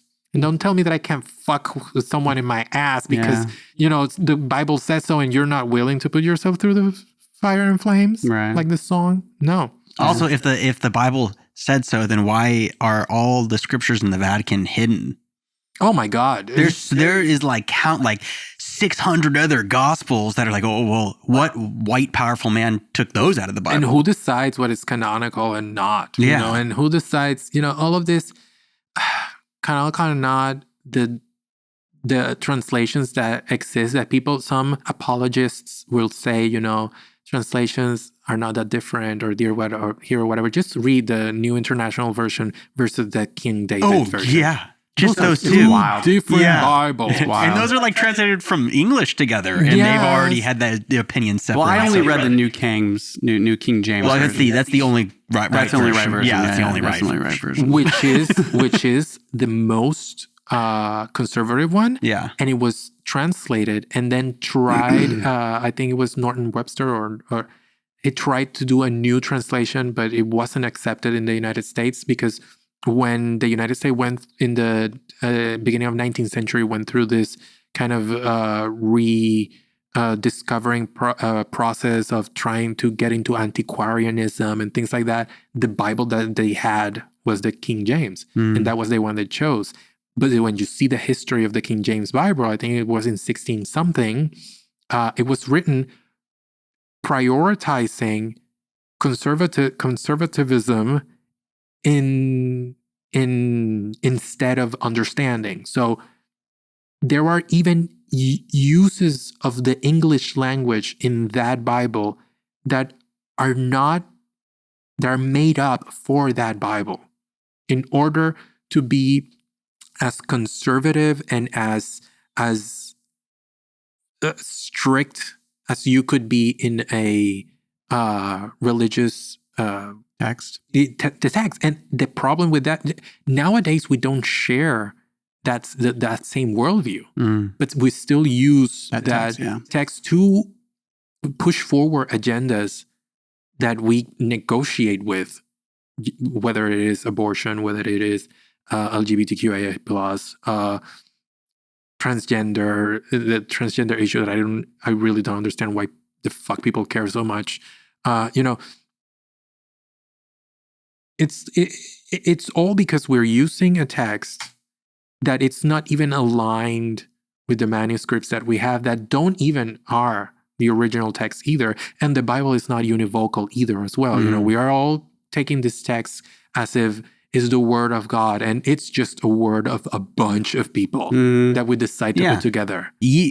80 years after the Son of God died, too. It's not even like as he's dying, they're writing all these things down. It's like someone just was like, we should write about this now. 80 years later. Yeah. And it should be my voice. Correct. Because I'm a man and I'm going to write it down. Yeah, there's 4 different accounts. Yeah.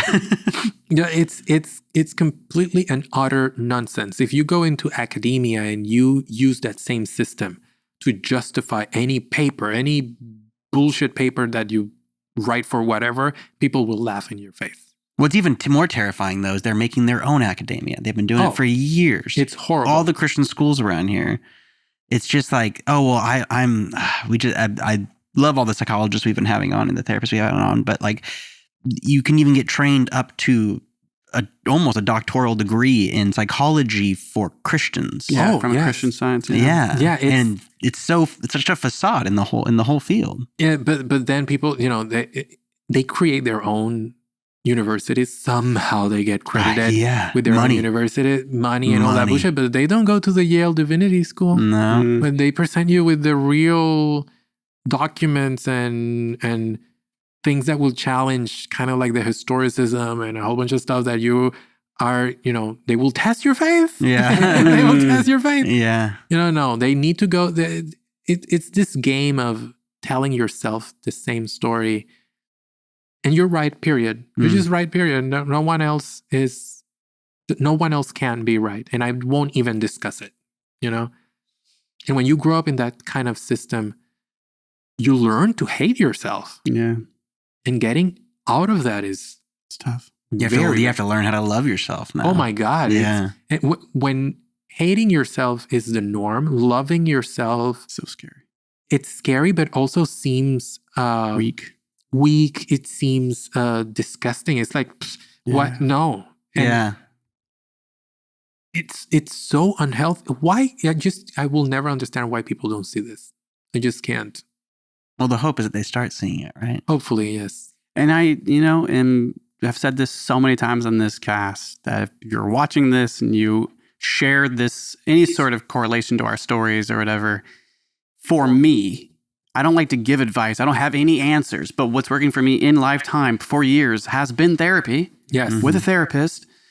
And a real licensed therapist. Quitting addictions. And when I say addictions, I've not been addicted to things, but I mean the things that have been told from the church, oh, you're addicted to this. Yeah. Actually stopping those things because I started them out of spite with the church because I was like, fuck the church, I'm going to do this now. Yeah. And became highly dependent on them. Stopping those dependencies and using, for me, plant medicine was a way to really break all this down to learn what it meant to truly love myself. And I'm still learning how to do that now.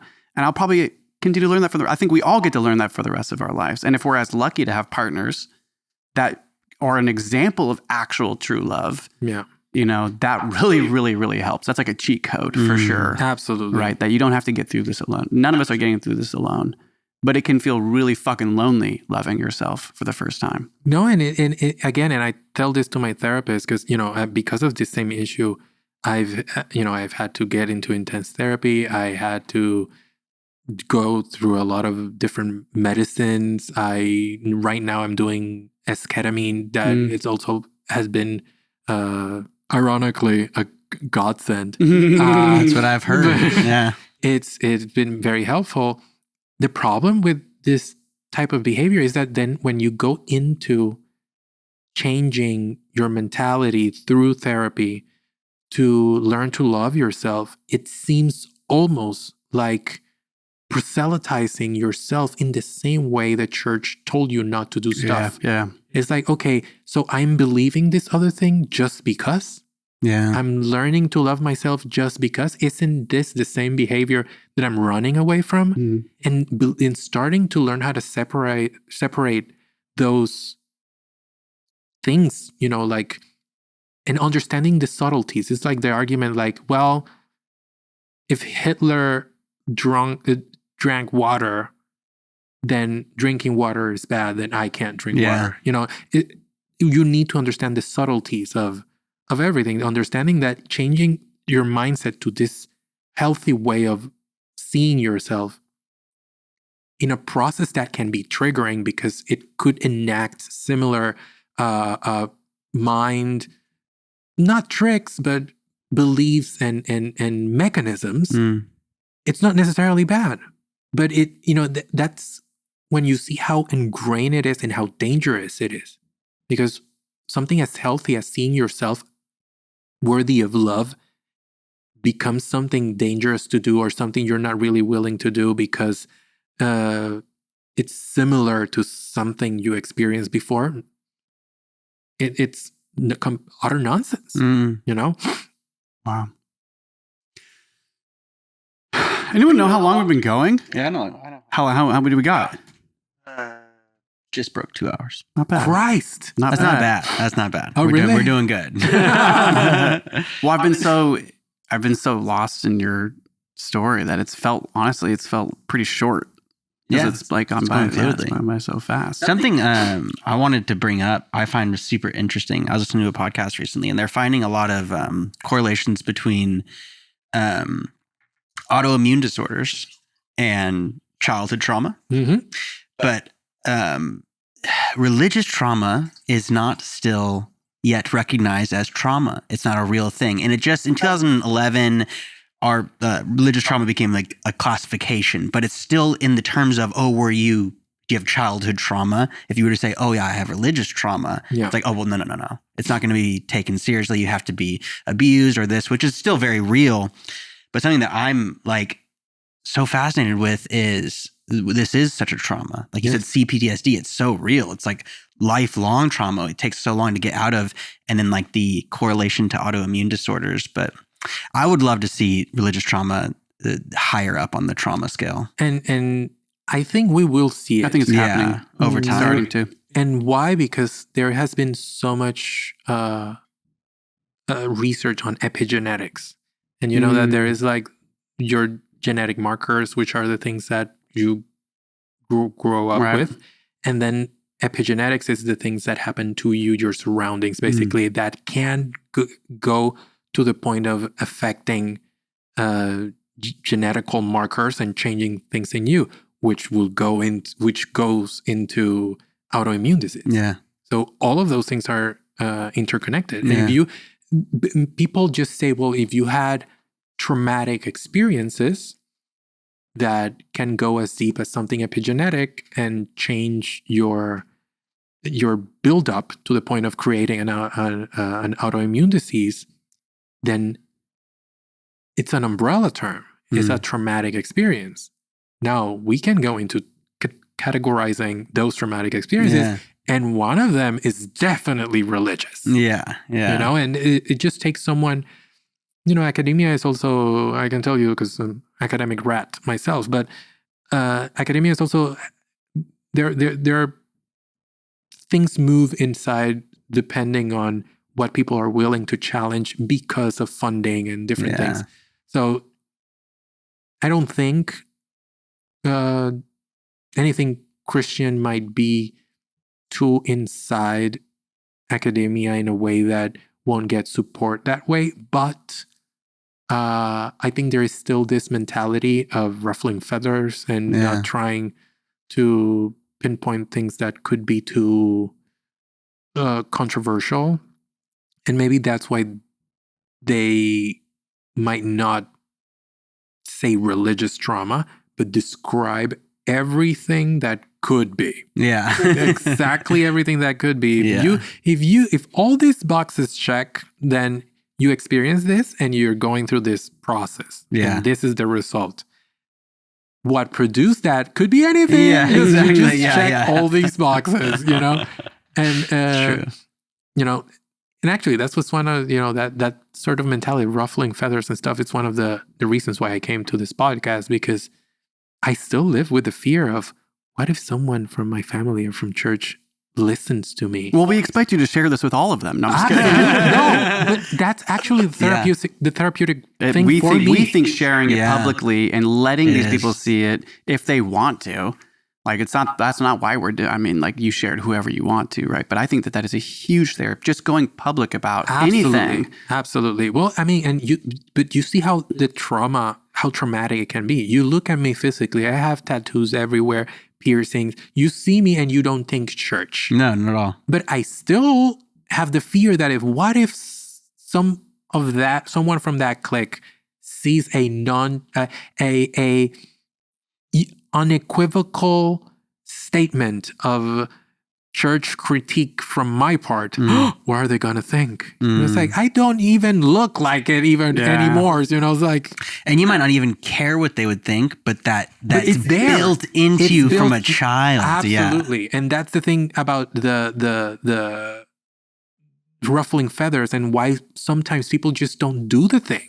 Yeah. Some people don't, why some laws are not passed, or some things that are rational are not talked about, or we don't say, well, trauma caused by religion is religious trauma. Yeah. No, it's trauma that was adjacent to experiences inside ideological frameworks, you know, that they don't want to ruffle the feathers because we still have that issue. Yeah. You know, that thing that was so foundational even to this country. You know, we're not we are a secular country, but we're a secular country. It was founded on Christian beliefs. We're a Christian or Catholic country, either Absolutely. or, but same shit. When you're like a teenager or younger in the church and you come from like an evangelical radical family and you do something sexual with your girlfriend or boyfriend or whatever, and out of guilt, you tell your parents. And your parents, it's not the sexual thing you did that's traumatic. It's the church and that culture that goes, now what you did was sinful. Repent. Yeah. And what happens at that young of an age doing something so normal, but then it's being reinforced as hate, evil, horrible, that's the trauma. That's the culture. That's the trauma. The culture's the trauma. And if you are so lucky to be like a family of church leaders, then it's even worse because you can't be. They don't want them to know. You're staining everyone. Oh yeah, you're staining. So if you tell them out of fear because of the consequence, then you need to go into this covert campaign of covering everything top secret because the ministry of someone is in at stake here or so it's even worse trauma, and then that makes you connect that sensation to the actual act that you committed that was totally normal. Yeah. Not only are they sweeping it under the rug so the church doesn't find out, you're also sweeping all of their bad things under the rug because you're an agent. Yeah. You're an agent for the... And so as a kid, you're like, I know actually the truth of my parents and they don't know. They don't know anything. Yeah. Right? And like, yeah. Absolutely. Absolutely. It goes all these different ways. Oh, absolutely. It was fun. It was fun. Oh, I loved it. Every minute of it. No, I actually have really appreciated your ability to laugh so much in such of a tough and dark past of yours, I mean, it's been fascinating to see that. That's beautiful. That's the only thing you can do, you know? Not as much, and this is something that I also, and everyone going through trauma or recognizing their trauma, please give thought to this. So many people say that they're thankful for their experiences because they built them the way they are. Those experiences were bad experiences. Those experiences, no one should go through those experiences. The person that you are now is built with a chainmail of trauma, and you're going through a process of taking off each and every plate of armor that you have because of a bad thing. You created good out of it. It's not because of the situation. It's in spite of the situation that you became a good person. Some people don't, and God knows. I mean, I've encountered myself. I face the face of death itself at my own hands, because sometimes you're like, this is just too much, but in spite of all of that, we became who we are. So I learned to not be thankful for those experiences. I learned to see those experiences as the bad thing no one should go through. Yeah. The bad thing that they are, and I see myself as a free agent that survived that and built himself and is trying to build himself back again from those experiences, and learning that if you are going through something bad, something traumatic, and your defense mechanism is to survive, tell yourself that you are defending yourself from it, not learning and being, absorbing and being like, yes, this is creating such a buff, great mentality or resilience. No. That was already in you. You're enacting it because you're confronted a situation that forced you to enact it. That's romanticism. That's revisionism. If I could say mic drop, You should just drop the mic. Oh, hit it on the table. She smashes the mic down. Yeah, that was very, seriously. very powerful. Very well said. I lived by that mentality that my past is what made me made me strong today. Like I was meant to go through that so I could be who I am today. I lived by that for so long. And it still, like so much of this is like in the last few years that I started to really think like, mainly like having my own son who is split between multiple Christians and his grandparents and other family and stuff. And I'm the only, we're the only ones that are like the weird non-Christian dad. The voice of reason. Yeah, like whatever. And he identifies as a Christian, right? Whatever as that is. And it's like, there's been times where I'm like, yeah, no, the quicker we get him out of this situation for the sake of his survival. Yeah. And it's that's what we were raised. I was raised with that as my parents, right? They were like, no, for the sake of your survival, you have to believe this. Yeah. And so what I'm learning in my life is that like, when I feel that, that's ingrained. Yeah. I learned that from my upbringing that like, if it's not my way that I found, whatever that is. And it's the highway. Then you're going to burn in hell. You're going to die or whatever. Yeah. When in reality, it's like, no, it'd probably be best for him to have like the diversity he has in his life is really powerful. And hopefully the voice of reason and true love, or like, I won't say true love, but love and listening, like all these qualities that make giving someone their self, right? Like you are your own person here. Yeah. You define yourself. And always, there are things that we often take for granted and we presume that are understood. Just communicating those things. If you ever need to talk about anything, if you ever question anything, if you just, I'm here. I'm here. Safety. I'm here. I'm here. This is a safe space. You can question anything you want. If you believe this, great. I would rather you don't. But if we don't have to instill anything. Just raise people with the thing that we often have the least, which is the ability to have critical thinking. If we're able to just provide the warmth and security of safety and comfort and kindness with the ability to have critical thinking, then when it happens, they will know where to go. Yeah. It's powerful. This has been good advice that I've gotten from my wife, my therapist, now you. But good God, is it hard to learn? There you go again. Good God. It is, that is like endless lessons from, our past to like learn how to like not replicate the same logic, the same sort of culture, if you will. And it's really hard to change culture, right? Oh, absolutely. And it starts in the home though. Mm-hmm. It really does. And again, it's ingrained in you. Yeah. It's ingrained in you. And that's, and I hate this. I say my therapist sees this. Every time I use the word, I say, be kind to yourself. But it's being kind to yourself, understanding that when you're acting that way, it's the inner child it's your OS. It's you're operating under a system that has been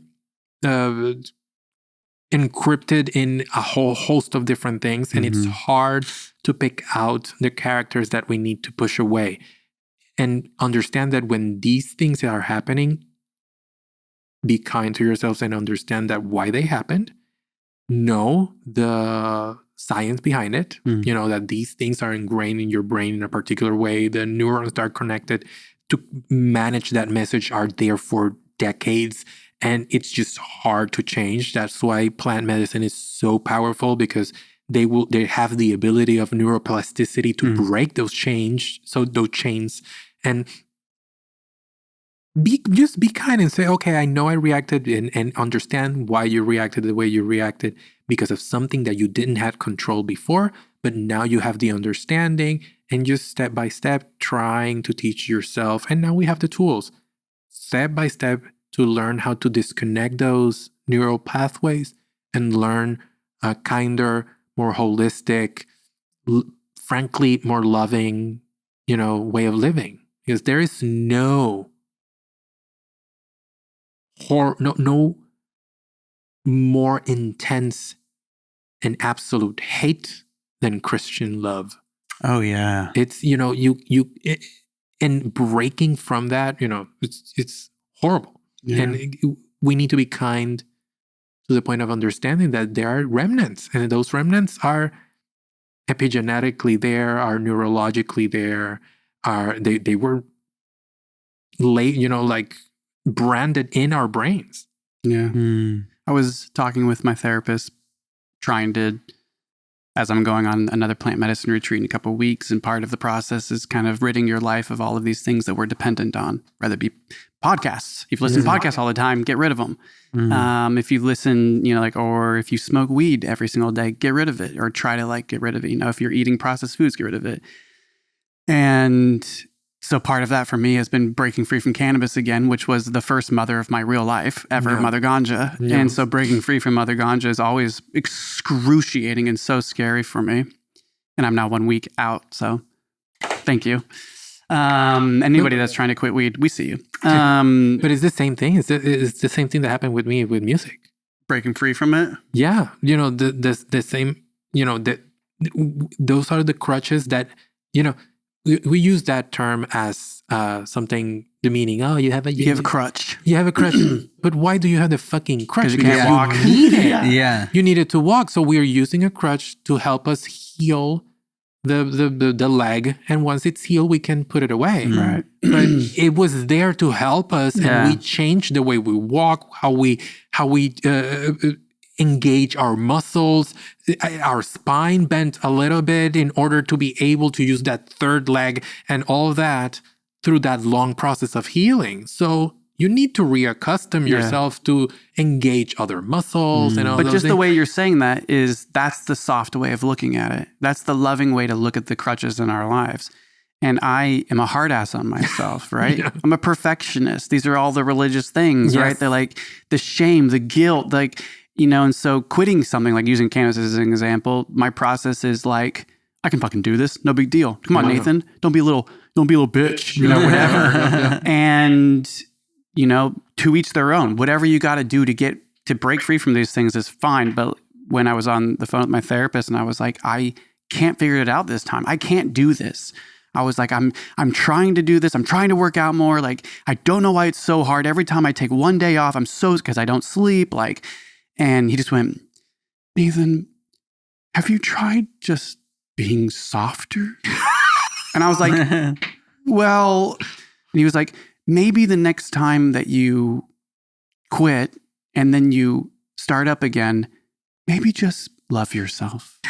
Maybe that's okay. And you feel so stupid. Yeah, I was like, I guess. And he was like, and when you inevitably do smoke again, just know that you get to come off of it again. Yes. And I was like, oh, just the energy, just that sort of softness that was it's there. It's not stop, relax. It's no big deal. You're not failing and anybody. Also, no, and I'm a very big advocate for this. Notice your language as well. Meaning you started speaking, when you're talking to yourself, you started speaking about wanting to get off of something. So the subject of your inner conversation is the something. Right. We want to get off of that something. And then when you see the progress of it, you start talking about why can't I do this? Why is this so hard? So the subject is you, not the thing. And when you notice that the subject of the sentence change, then you need to be like, let me re-say all this maybe tough and hateful things in the context of the subject, the original subject. If we switch the meaning back to the thing that we wanted to quit, how would this sentence be expressed?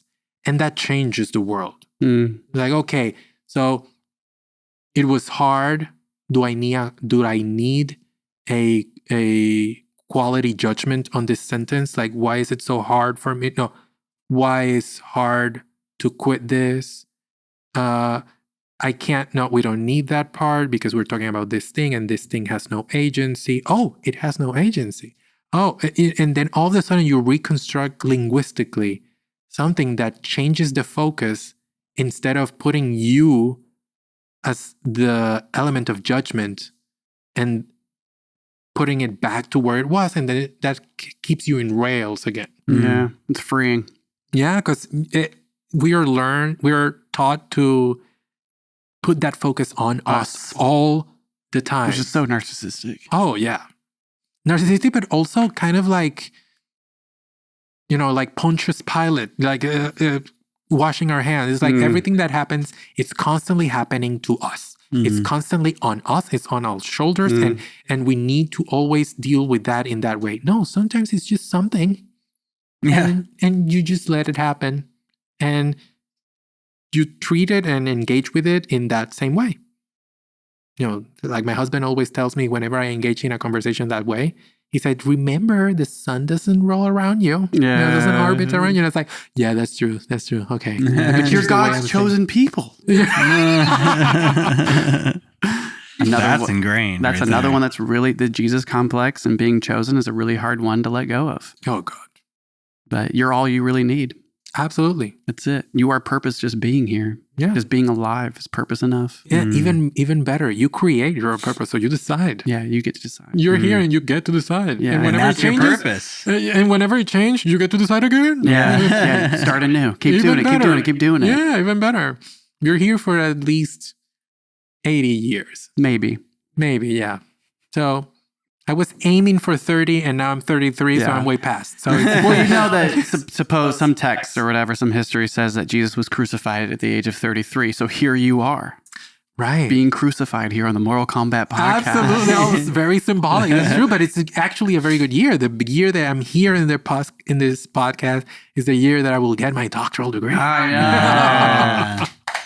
That's beautiful. Congratulations to that. Thank you. So soon, too. Is there anything, as we wrap up, you've said so much. It's so beautiful. Is there anything right now off the top of your head that you're just thinking like you'd want to just, maybe you haven't said that you were thinking on your drive here? It's okay if not. I would want to implore people. And I learned this in the academic, well, I didn't learn it, I reinforced it in the academic process of writing a dissertation. When you believe something, it's okay to search for the opposite view. It's very important. When you do a research project, you start with a hypothesis, your faith, and then you look for all the data that could contradict that to really see if you were right or not.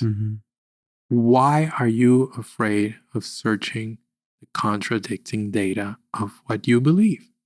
Just do it. If you find the thing that reinforces your faith, great. If you don't, fantastic. But don't go through life forcing people to believe what you believe based on just because you haven't even done your due diligence in, I would even say in a theological way, it's sinful because God, if we believe in, if we go through the creationist route, God bestowed upon you a thing that he didn't in the whole of the animal kingdom. And that is reason, logic, and the mind. We are able to think conceptually. We are able to think of the future and of the past that so far that we know of, no other animal can. So if you don't do your due diligence of putting things into question and doing the reasonable, not confirmation bias, revisionist approach of searching for something that could contradict you in order to fortify your argument, then you're arguably throwing away and burning one of the qualities that God gave you. So put it into question. Yeah, question. Putting it into question. It's important to put it into question and actively, if you believe something, there shouldn't be any fear of finding an argument against it. What are you so afraid of? What are you so afraid of? What are you so afraid of? As you look into the camera, what are you so afraid of? Exactly, yeah. If music was such a crutch for you during your upbringing, what is music to you now? Music for me now is a way of communicating, and it was so hard for me to learn that, and in classical music, it's a very snobbish thing as well. The composing, people are supposed to compose in a very particular way, very intellectual way, and this and that. And it was a very healing but tough and violent way of letting go that music, it's no longer the crutch, but a tool that I have, something that I like and enjoy, and just something that I do. Mm. It's just adjacent to me. It's not me. And learning to be able to engage with it as something that I can say, hey, do you like this? You don't? Okay, it's fine. Yeah. Something that I can just put my point of view in it, and something that it can just be fun, or something that you can just enjoy or not, or play or perform, whatever. It's just a way of congregating and being together. I always say this to my colleagues when I write something for them. I want to write something for each and every one of you in the ensemble so that you can have a moment of being together, So it's a means of just creating community. But it's no longer that, cork that was trying to hold the flooding, like it was before. Still growing from it. Because, no, but that's I learned so much from you saying that. Music has been so personal to me, so personal. I had to put it aside. It was too painful. Yeah. It sounds similar to you. And then you absolutely. were able to work through that to where it's a lot less personal. So if someone's like, I hate your fucking music, you're like, I don't fucking care. Yeah, I'm not doing it for you. The world has 8 billion people. At least one will like it. Yeah, there's one person who likes it, and that's me. Yeah, me. My husband always says he likes it, so I'm fine. I'm fine. That's really cool. I really hope to continue to grow in that way with my own music and to bring it back more and more. I think it's time that you ask my famous question. We asked all of our guests this question, and Zach came up with it, and I think it's... Well, it actually was spontaneous. I didn't come up with anything. A lot of the stuff we do on this podcast happens right on the podcast. Yeah. Same thing with like the moment to Reddit. Just happened on the podcast. Yeah. We just kind of do it. Yeah, and this was like one of our, not first interviews, but one of the fewer first interviews. So much of our trauma comes from our childhood. Yeah. Right? And so to all like the children, but then also like everyone that's deconstructing. We've all gone through it. We are going through it. This time here talking about like the struggles of deconstructing. There's no end. Is there anything you can think of that would be a piece of advice that you can give these people deconstructing, battling their faith? As generic as it is, be kind to yourself. Be kind. Be kind because there are things operating inside of you that are out of your immediate control. They will be in your control, but they are outside of your immediate control. So whenever something happens and you're going through that process and it, I'm not that type of person that if something is painful, it's just going to be your prick. It's going to be fine. Just something, that's it. No. It will be painful. It will be painful. And you would want to smash your head against the wall, but keep on smashing because the wall will fall. And your head won't break. Your head won't break. And love and be kind. Yes. Always. That's beautiful. That is beautiful. Thank you. Well, Ivan Rodriguez, the composer, the soon-to-be Juilliard graduate, the doctor. Yes. I have so much gratitude for you. Your energy, yourself, who you are, driving here, finding our podcast. The first email you sent, the vulnerability in that email. We are starting to meet more and more people. And in this, and everyone's at different stages. Everyone's a different person. But your vulnerability was like in your writing. It was just there. You were authentic. And I really appreciate that. And we are very lucky to have you. And our guests are lucky to have you. And yeah, a lot of thanks for you doing this. And I really hope it speaks to you and your family and, you know, like your friends or whatever, however this ripples in your life. I hope it does something, you know, going public with this and sharing your story, because I have no doubt it will. So thank you. I really appreciate it for you having me here. You know, I really enjoyed it, and I'm part of the podcast. You did it. We won't get as many views as the Jubilee, but you know, that's okay. I don't care. I'm a fan of this podcast. Yeah. And we'd love to have you back. And I know that you've seen our episodes, the moment to Reddit and these things. I think we would absolutely love to have you back, not to share this whole story, but just to be a part of some sort of podcast where we talk about shit, and your input is very powerful. And so, I'm down. Yeah, Yes. I'm down. Well, with that, folks. Yeah. Thanks for joining us for this episode 72 for the Moral Combat Podcast. I guess we'll see you in a couple weeks. Yeah, I guess so. I guess we'll see you in a couple weeks. We'll see you next time. See you next time. See you next time. Cue the guitars. Yeah. Maybe we'll play some of Ivan's music on the way out right now. Yeah. Yeah. Thank you, everybody. Have a wonderful day. Bye. Bye.